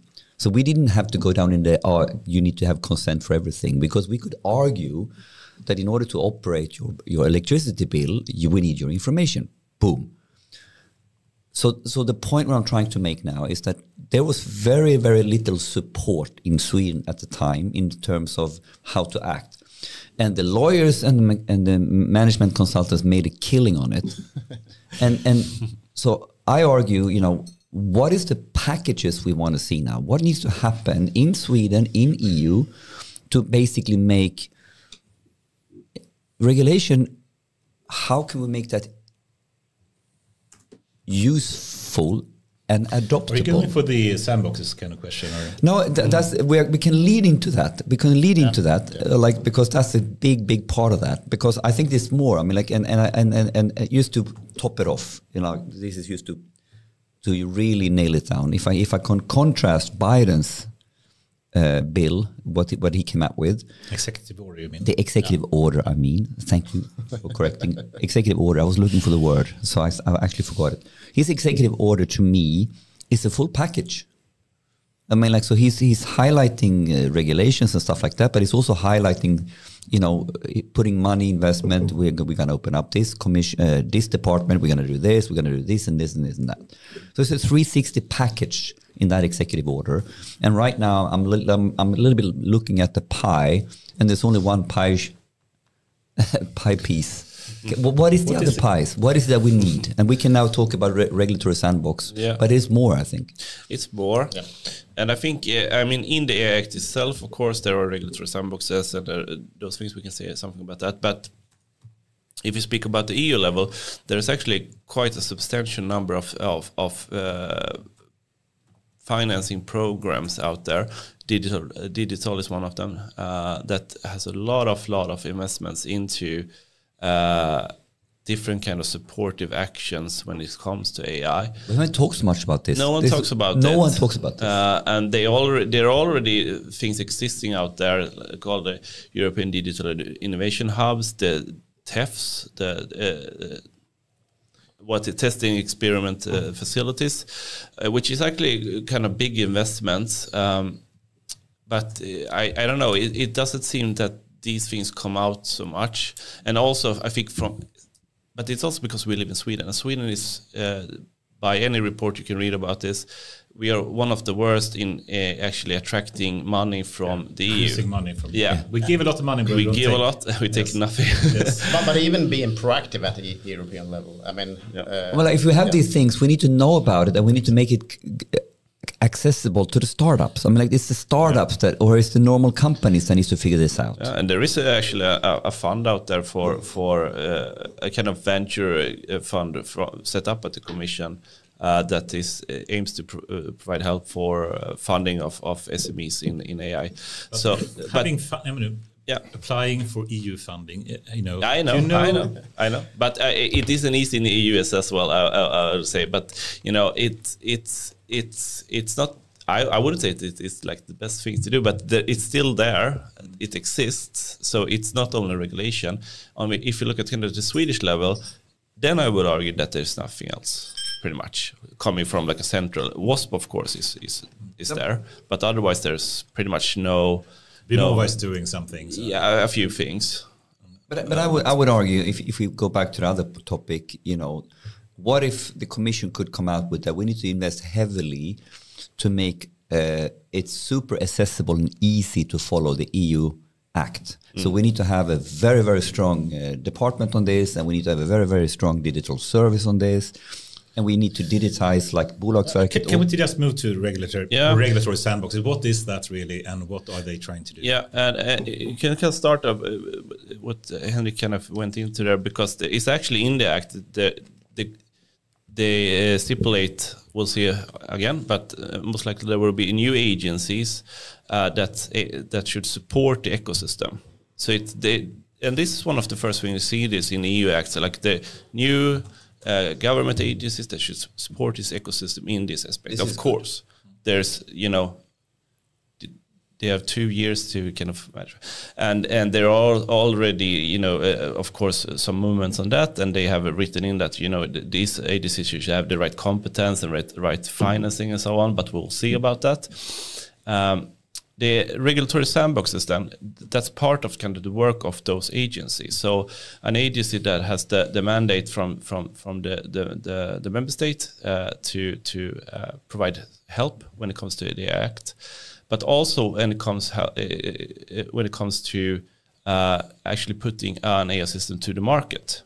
So it's we will see, but from the mandate from the council at least, it's test, develop, and operate, and ensuring compliance, but being compliant with the Act. So it's more than just the kind of regulatory things. It's also aiming at providing some kind of sandbox for helping you to develop your system. What is a regulatory sandbox? And then it's a regulatory sandbox.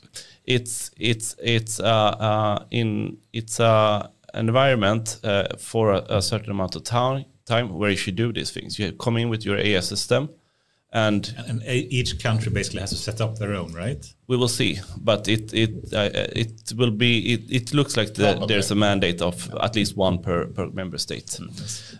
Could be cooperative between more. Could you do it in Sweden, do you think? A new agency, I think. But it could be IMY, Integritetsskyddsmyndigheten, maybe. Yeah. They will definitely play a role in this because, of course, there's data into this. And there is also one of the idea with the regulatory sandboxes is that you should be able to use data in a way that it was collected for. Yeah, so it's a different purpose than the regular usage. Yeah. Mm-hmm. So it's kind of going around GDPR to some extent, because it's like, okay, I have this data, I have this idea of this AI system, but I can't use this data because it was collected for using it for this purpose in this AI system. Okay, but here you have a controlled environment with government officials where you are able to test this, if it works and if it's in line with the AI Act and so on. But this is the idea, of course. Then it needs to have a lot of... I think, so much simpler to say than actually to do. Yeah. If I were a startup or even a mid-sized company and I have a new system to do, I don't know, some recommender system for Clas Ohlson or whatnot, and I want to put it through and make sure that we're compliant with AI Act, how would you use a regulatory sandbox to try it out? Is it checklists? Can you run the model in some kind of sandbox, as it sounds like? We don't know, and that's something that you actually left most likely left out to a large extent of the regulation, and say like this is something coming in an implementing act. What I think, Patrick, when we've been discussing is that we must do something in Sweden from the public sector where we kind of pilot this. How would this look like? Yes. What is like the best way to do this? What should we focus on? Is it guidelines or is it actually infrastructure, or both, or so on? Why didn't anyone think of this before we define what the act is? I mean, at least someone have some concrete example. Yeah. This is really what we should do. Give some kind of stereotypical kind of examples of okay, for the startups that want to do this, this is how we could help them. This is actually my biggest complaint on the AIAW Act, is that this is what I mean with the package, that you almost need to have a cohesive strategy here. I think it's going to, and now we do it sequentially. That will work, but it will be muddled through a bit more. And that is but of course you can muddle through as long as someone throws a lot of money on it and brainy people on it. We will solve it, of course, but it's going to require some brains and some money to really do that. I mean, like I have this idea in my head. I mean, like how Estonia went for, how you can. We're going to be the best to provide. If you want to open up an EU company, it's going to be the smoothest, easiest, most sharp approach to do that.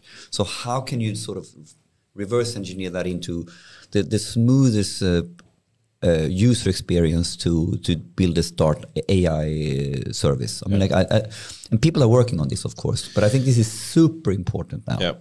And I mean, of course, regulatory sandboxes they just didn't fantasize about them. There are existing examples of that. Yes, but Spain has Spain has a pilot sandbox actually for this purpose, and that's one I'm part of through my expert role as well. Really? So we have a kind of an insight on what they're doing. Not so much at this moment, I have to say, but still they are thinking of what they're going to do. So there are, people are thinking about it. People are thinking, of course, and there are movements here, not all of them being of course, official and so on. However, of course, everyone can do more. And I think this is not going to be a GDPR thing, I think. It's not that intrusive. And you were saying that before, that you don't think it's going to have a big impact. No, I don't think it's going to have a big Why not? impact. Because everybody has data. Everybody has data already, and you kind of GDPR is just a kind of update of several older regulations. AI Act is more on like something that's happening now, but also quite new. You don't have to you don't have to use AI, right? And then there's and then there's also there's this kind of test before you put it out to the market. Yeah. So it's something that you have to do before, but then it's out to market. Then pretty much. There's a lot of use cases as well that when you don't have. I mean, it doesn't affect everything under the threshold. So I mean, you don't have to do anything about it. You can use easy peasy AI without doing anything about it. And when we went to US, for example, and had a discussion with the government over there and why they come a little bit further than we'd done here in Sweden, they simply said we just use simply AI, no personal data, whatever, and so on. So we just use simply AI, and then we can move forward. So I think that would be a thing. Imagine the country that actually do help the companies in their country the best. This will be a competition. Of course. This will be but I think it's an opportunity with sandboxes like that, regulatory sandboxes, because we, just as an example, the data in Sweden is very locked in registers for specific purposes, and we have it's a long tradition and based upon integrity and all that kind of stuff. So it's an important tradition that we need to maintain, but at the same time, the lock-in makes it very difficult to fight crime, for example, and things like that. And sandboxes like this, then it would be really interesting to test scenarios. And for example, if we combine this type of data and this type of data and this type of data and use AI to analyze this type of data, we can answer these type of questions. We can stop crime there and there and there, and then we can talk with politicians about this, and maybe that can start like a force for change laws and other things, and the balance between integrity and fighting crimes. Basically. But we can almost wrap up the AI Act topic, because it's almost like a segue in now to, given what we now know with the AI Act and everything else, how should the Swedish state invest their money in AI? And I can go first. I put the post on LinkedIn, and I even PM'd one of our former guests here when I saw that, Jim Dowling. I'm not sure if you know Jim Dowling. He's been on this podcast. He's the founder of Hopsworks. He wrote a very, very nice article in the Irish Independent or whatever. He's Irish, where he basically highlighted from Irish point of view, and I thought it was a brilliant article. You know what? We have an opportunity in Ireland now to be world class in managing startup or the ecosystem around AI, because we are going to be the world class in managing the AI Act and making it super smooth. You know, Klarna, smooth, smooth payment, smooth AI Act. You can have it, Jim. I like that idea, right? So I think this is one, as you were hinting, right? What a competitive edge in Europe if your country is super user friendly and adoptable friendly in terms of company AI. Company friendly, and it has nothing to do with not using the AI Act. It's about being super efficient in supporting us. I mean, like, that's my take. I would spend a lot of money of infrastructure, yes. Sharing data, tricky. This one is a no-brainer, and it's a political no-risk zone to build a very, very good agency for this. What do you think is other investments we could do? Should we frame this as a question in some way? I mean, if you were the prime minister, or let's say you are a dictator. You're Elon Musk of Sweden. Elon Musk of Sweden. the knowledgeable dictator. The knowledgeable despot or something. Yeah. How would you spend the money to just make sure the economy and industry would be blossoming through the AI Act? Super simple question. I can start. Patrick, yes. I mean, not just the AI Act, but in AI in general, I would say how to make the best use of it. I think I would start with like a common model for what we are going to achieve in Sweden. Like where do we want Sweden to be in 2030, for example, and from that start looking at how can we what do we have to do to make Sweden like a successful country in 2030 by using digitalization and AI in this sense. Then we can start writing down like a plan for that. What type of capabilities do we need to do, and investments and things like that, and probably huge investments, and we need to work together, and we need to put up very clear governance and steering of program like that. And we're talking about tens of billions of Swedish crowns in investments to make that happen, because we need like common infrastructure, common data, common standards and formats, so we can and even look into how to interchange data among agencies and regions and municipalities, for example. But it should be connected to common goals and like missions, connected to the target picture of Sweden 2030. Then we can start working against that picture by enabling what we have to do, like education, infrastructure, laws, regulations, and things like that. Everything combines down to what we have to do to fill that gap to make this happen. Because I'm pretty sure that if we are going to maintain or develop Sweden as a healthy country, we don't have an option, I would say. No. Because we every day now we are lagging behind, and we don't do anything about it. And would you agree that, of course, AI is going to influence our society and the world in so many ways, and the only thing I think we know is that the people and countries and companies that do not use AI will be left behind. They will be left behind, and it's probably an exponential growth here. So it will be impossible to catch up later. So if we want to be one of the key performing countries in the world with a health system like we have, welfare system, and so on, we need to start now, and before it's too late, I would say. But how do you invest now in this? Because you're making it, utopian plan. This is how you do it. Yeah. But then you put that in contrast to the realities of how we are organized in Sweden. I mean, like, quite difficult to make these decisions as one. So are there sort of fundamental, are we talking about infrastructure changes? Are we talking about some other fundamental legal changes, or how we run Sweden in this that needs to happen? Yeah, I'm talking about exactly that. But to make it simply put, we need to have at least like a common governance and leadership and management of digitalization and AI within Sweden.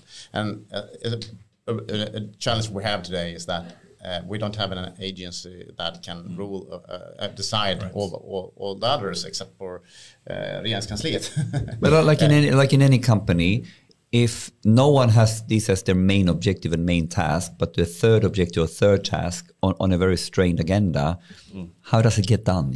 It's that simple, right? Someone needs to take a lead on this, and this is what you're proposing. Yeah. David, how would you make Sweden the best country for or with AI for our economy and society, I guess?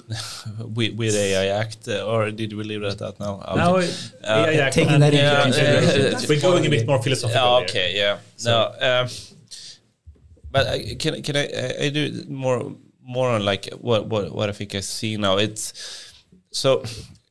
I think from what's happening is the government has already said, like, we have the AI Commission. That's how we're gonna understand what we're gonna do. The thing is that the AI Commission would have its end report in 2025. Most likely, AI Act in all or many parts of it will be in real force 2026. Yes. I would argue that probably it's a bit late then, if we want to be the best one in like ensuring for the AI system that we have the smoothest transition into the AI Act and all of these things. The Spanish obviously can work with that already with the pilot sandbox and so on. So I think we need to do things now, and that has to be done together with public-private sector. If I could decide a bit more, I have my Elon Musk powers here. I would probably just kind of take some money from the different agencies, pilot together, and use that to a common effort. Osthyvel. Yes. 10% of each, and put it in the AI pot. Yeah, I'll probably do that. And make sure that they work from day one. To support the ecosystem, because and have the horizontal approach. And have the horizontal approach that could be like DIGG with some more power or whatever. But that is what I would do, and I think that's not going to be done, of course. But it's please dream. Yeah. Because I think one of the big hurdles with the AI Act will be the public sector. Because the AI Act put public sector in the middle of this, right? Yes. The public sector with the natural competence authorities, they are the ones who will say that your product, your AI system is okay. They are the ones who will supervise you. They are the ones who will fine you. They are the ones who should support you to ensure the regulatory standards. The private companies, they run fast already. They just need kind of support to keep doing that in the right direction when it comes to regulatory and so on.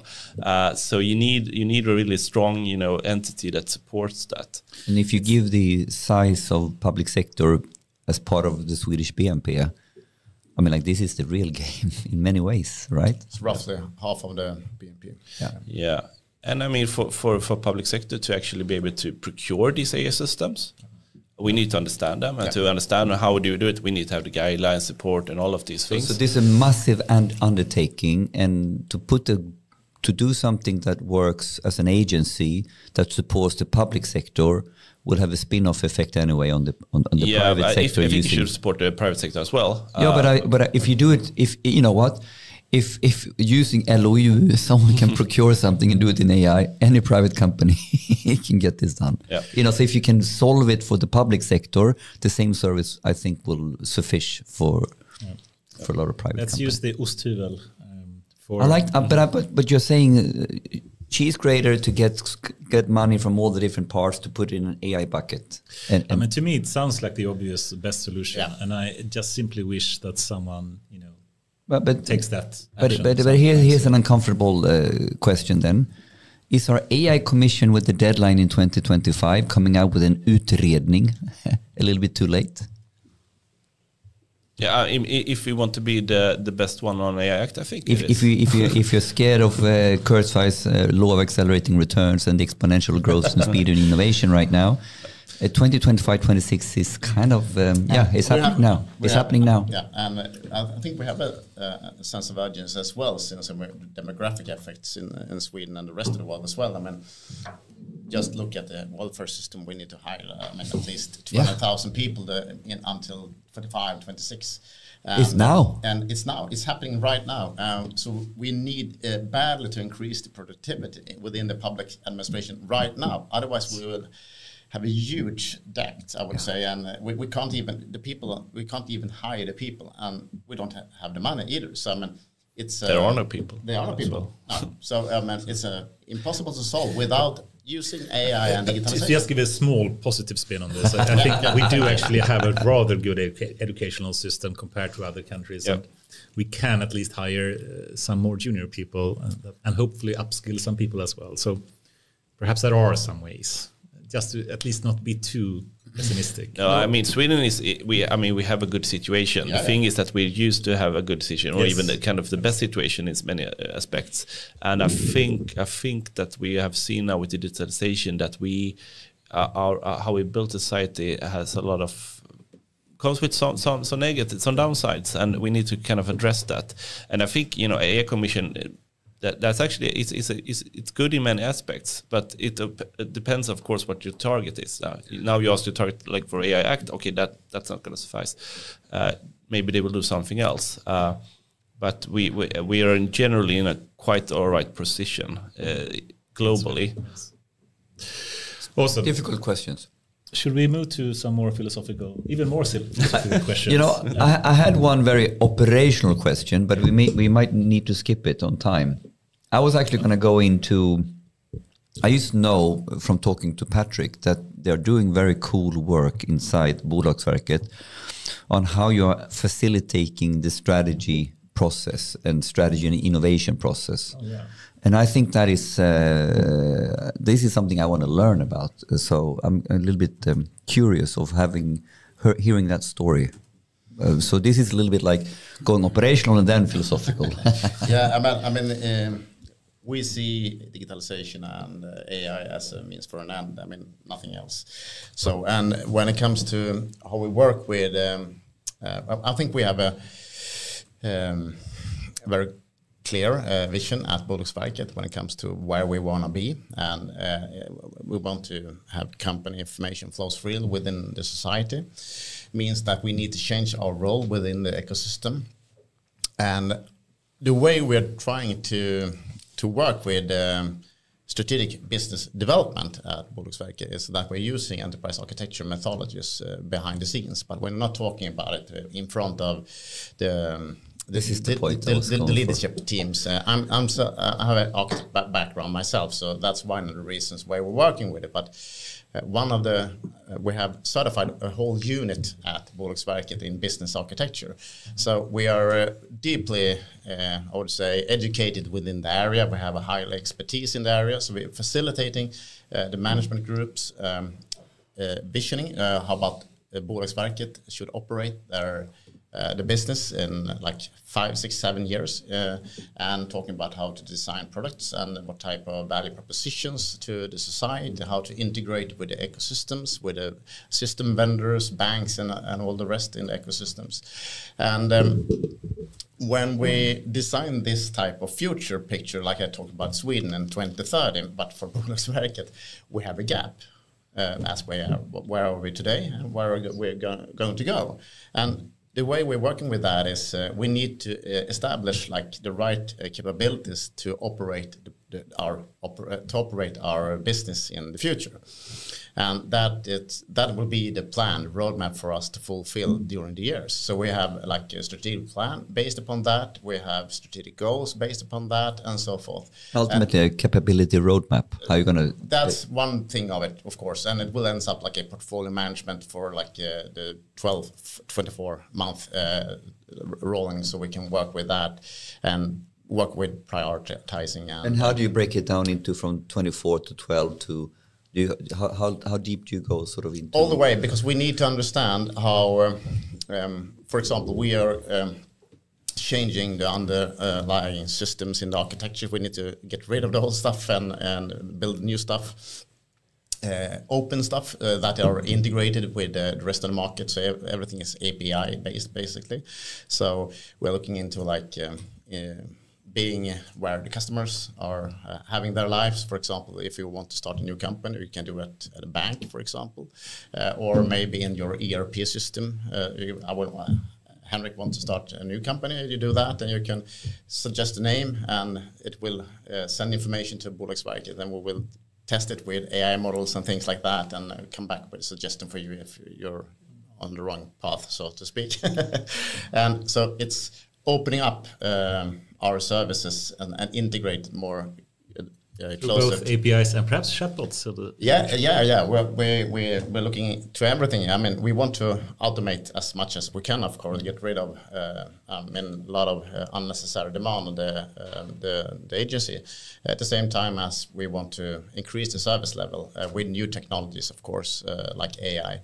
So digital assistants, for example, could be very trained from like a foundation model, and then we have like they could be trained on our data, fine-tuned, but also with like RAG, like content models connected to it, so you can have enrich models that will be updated without updating the foundation models and so forth. So a lot of things going on, but we work with executive leadership, where I'm part of, but also at each level in the organization with visioning where we are going to be and involve all the developers, business developers in that process. And it will end up in what we do today that brings us to this future picture. And I'm just curious now, like having some insights from companies, both like Boliden, but more importantly, maybe Scania.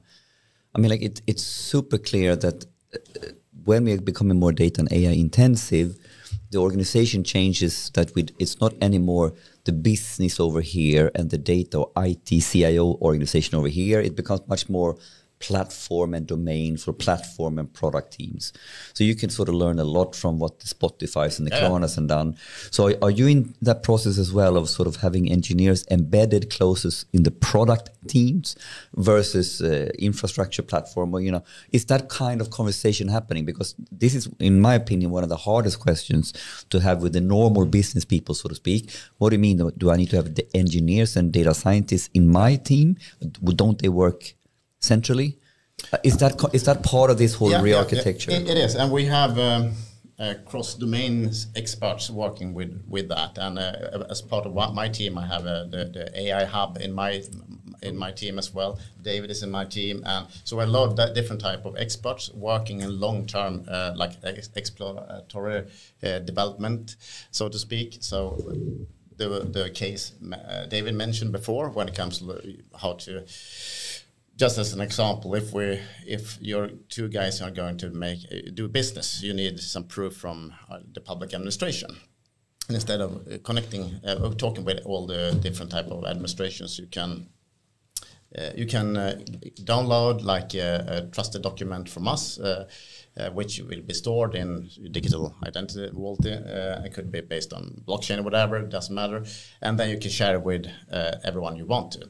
And by doing that, you will have a much more efficient process for yourself, because you don't have to wait for doing this type of process every time or request every time. You have the document already trusted in your wallet, and you don't have to access.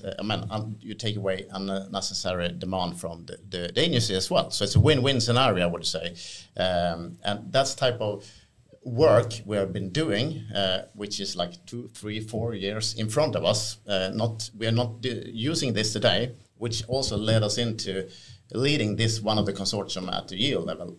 So it's pretty unique, I would say, how we operate at developing things today, yes, but we are looking into and testing new technologies for tomorrow. And one of these... You have to, literally. We have to, yeah. You have to be working on the problems of today, but you need to start preparing and shaping for the problems of tomorrow, or the setup of tomorrow. And we don't actually know how we will solve all problems to achieve this target picture. We don't know that. We just know that we need to change the how, and we're testing new technologies to achieve that. Fantastic. So we get to go more into innovation topics, but let's not do that because the time is flying away. One innovation topic, you can have it. Okay, just one, but it's going to be a rabbit hole. Yeah, I know. Okay, so innovation can happen in many ways. You can have like an innovation team that works separately outside of the development teams, or you can have like the Amazon has another kind of innovation strategy saying every team should be working with innovation, and they even have a way to say that they want to support innovation by saying we have this kind of press release approach. So if anyone, a developer or whoever, comes up with an idea, they should start by writing a press release of this is what the press release should be internal in the company or externally if they publish or deploy something that the media says about this new product. And then from that, you go to some kind of management board or whatnot and ask, do you think this is a good idea? If they do, you get some extra time and perhaps even build a team to start working with it. What's your idea in Bolagsverket? Do you think we should have both? Should you have both, like a team that just focus on innovation, or should you have innovation happening throughout the existing teams that you have? I think it's a combination, actually, as many things. You need some experts within the methodologists and how to do it. And we have really high expertise in innovation management, I would say. But innovation part doesn't happen. We have a very cross-domain perspective working with all the people at Bolagsverket. But also, I would say, outside Bolagsverket, since most of the projects we've been running, this one, as David talked about, been totally open. So we're involving other agencies, companies, and other parties that will add knowledge and insights and just thoughts about what we are doing. So we're doing that. As you said, we talk about it internally, and we sell it internally like that. And should we invest in this? Should we talk with the government on financing this, for example? Which we got financing for this case as well from the government, which is rare and really good, I would say. And work with other peers outside internationally as well. So I think the combination of openness and involvement is the key part, and transparency. Yeah, and also kind of doing, because that's something that I think, at least in my mind, in public sector, area I know, there's always like a focus on innovation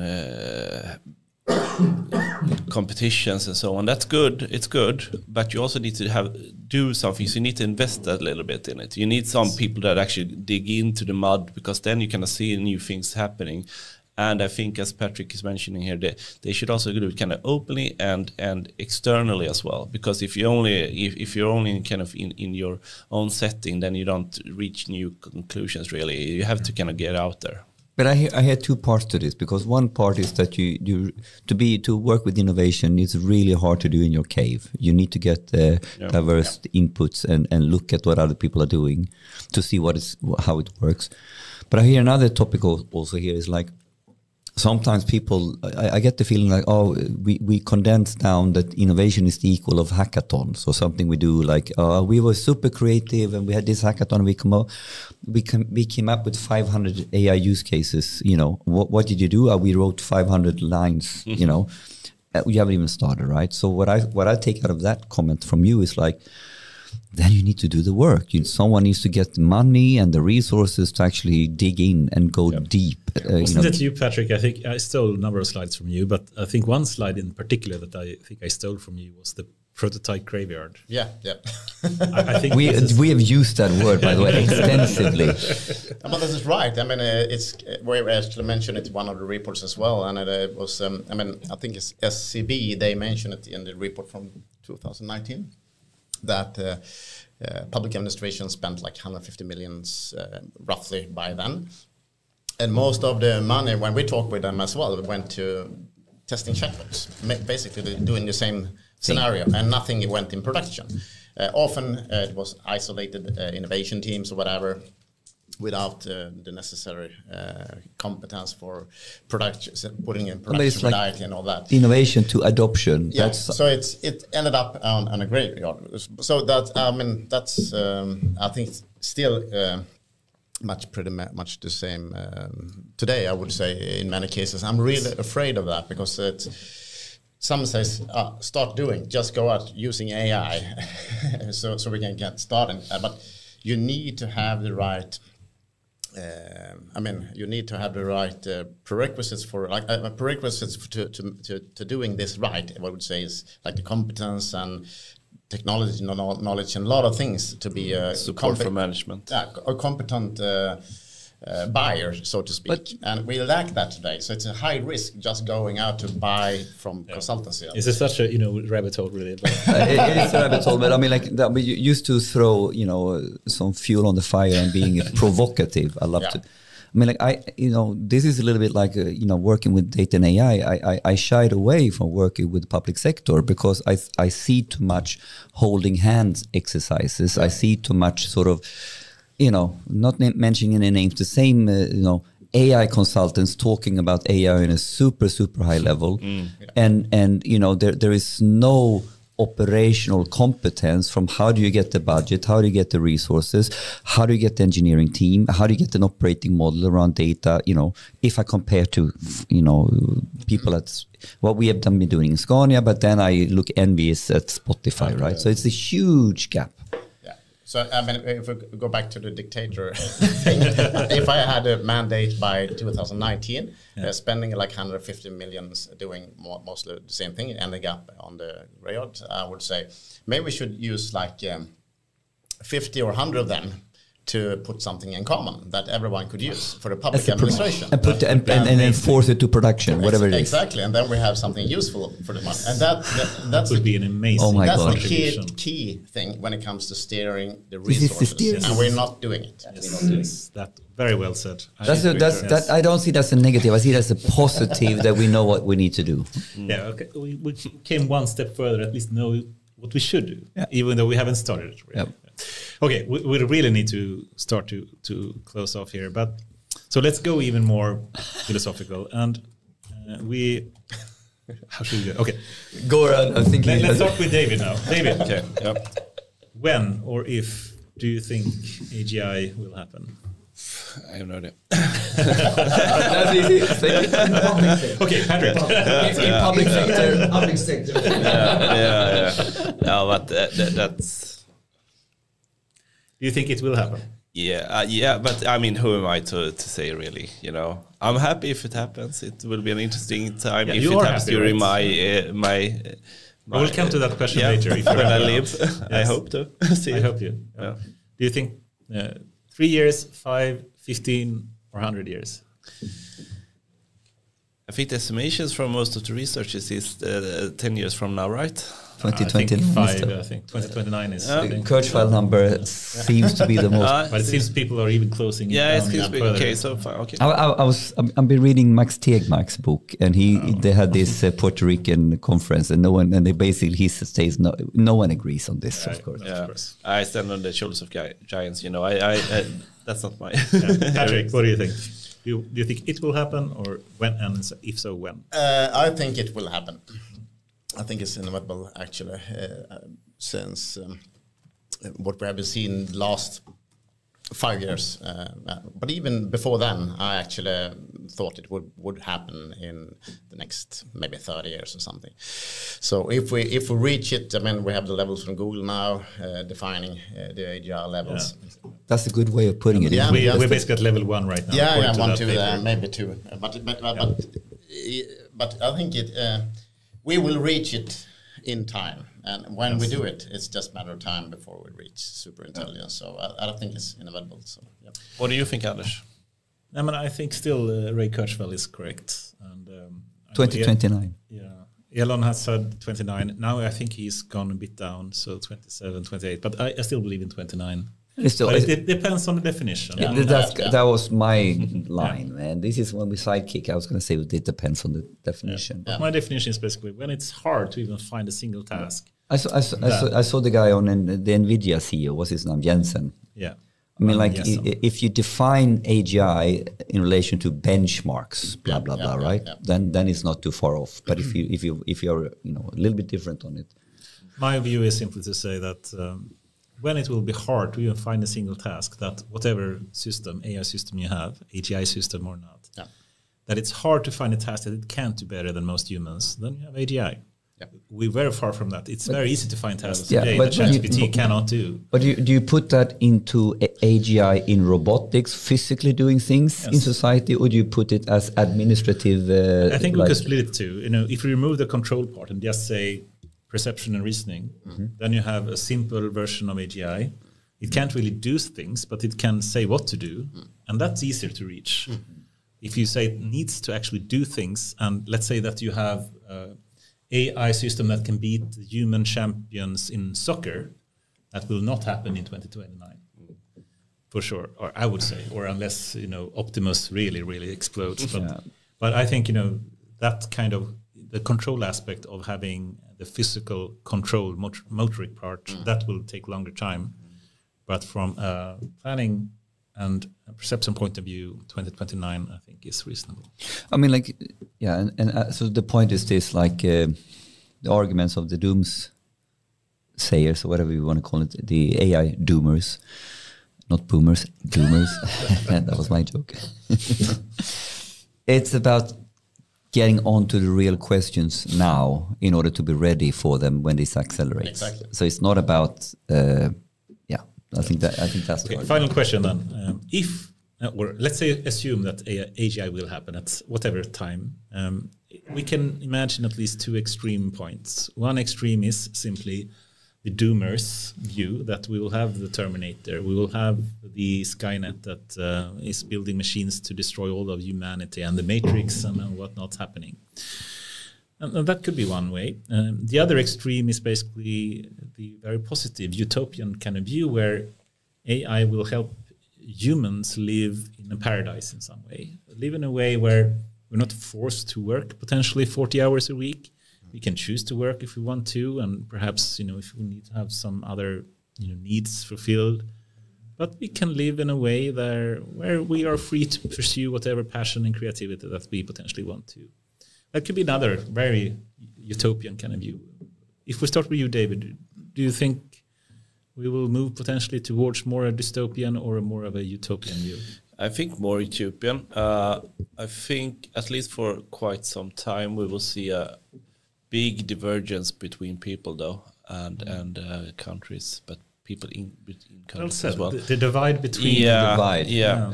So we see a class of people having these tools available to them, and the ones who doesn't. And I think that's something that we won't overcome in a short time. The concentration of power that we're seeing now in a few companies and even in a few people, actually. Back to the AI divide, Anders. We haven't said so much about the AI divide for a couple. But I think it's also for the country level in this case. Yes. But because this, we've seen it in the past, right? And you know this quote, data is the new oil, which was completely misunderstood because they thought about it literally. But when the economists wrote that article, it was all about the money. It's all about the power and the geopolitics of oil. And now we're going to have geopolitics based on data and AI for sure. Yeah, I think it's already we already have, we do, right? We do. Look at who went to UK. It was both the biggest countries and the biggest players. Patrick, what do you think? Will we have a dystopian future or a utopian future? I think both scenarios is valid, actually. Interesting. So I think depending on what we do. So it's up to us. That's well said. So, we could easily end up in both scenarios. And I really, really, really hope we end up in the utopian one because we don't have an option then to use it today.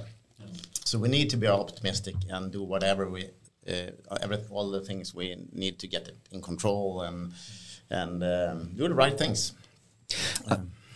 We had a guest, was it Kajsa or who else was it, or who had a quite interesting view on this, where will we end up, right? Which was more or less, it will be the same as we have today. And both me and Anders were a little bit like, what do you mean with that? Well, we will have general AI and it will have crept upon us. Before we knew it, we had it. But we will have our next level daily struggles of kräksjukan or whatever it is. So this utopia in the sense that you're drawing a picture in. I thought that was a quite interesting remark, that it's going to be the same but different. I don't have a Still real. humans, right? We're still humans, But right? potentially we've fixed cancer, perhaps. Yep. We fixed energy crisis. Yeah, but then we it's have another fusion crisis, energy. man. So when you fix those, there will be other, ilandsproblem. Yes. Death, maybe. Oh, we're gonna. can Yeah. fix it. Brian Johnson is on it. That's the problem we're gonna fix. We'll see. Anyway, We just download our brain, and then we have a pure. that's the point, right? Pure digital twin. Which movie is that when you download your brain in the end, and in this way you live forever? Can't remember which movie. It is. Yep. Good one. Awesome.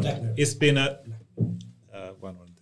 It's been a true pleasure to have you here, Patrick Eckemo and David Magård. I hope you will stay on for the really interesting discussion that haven't even started yet, but we'll do off camera. Thank you so much for coming here. Awesome discussion. Thank you very much. Thank you.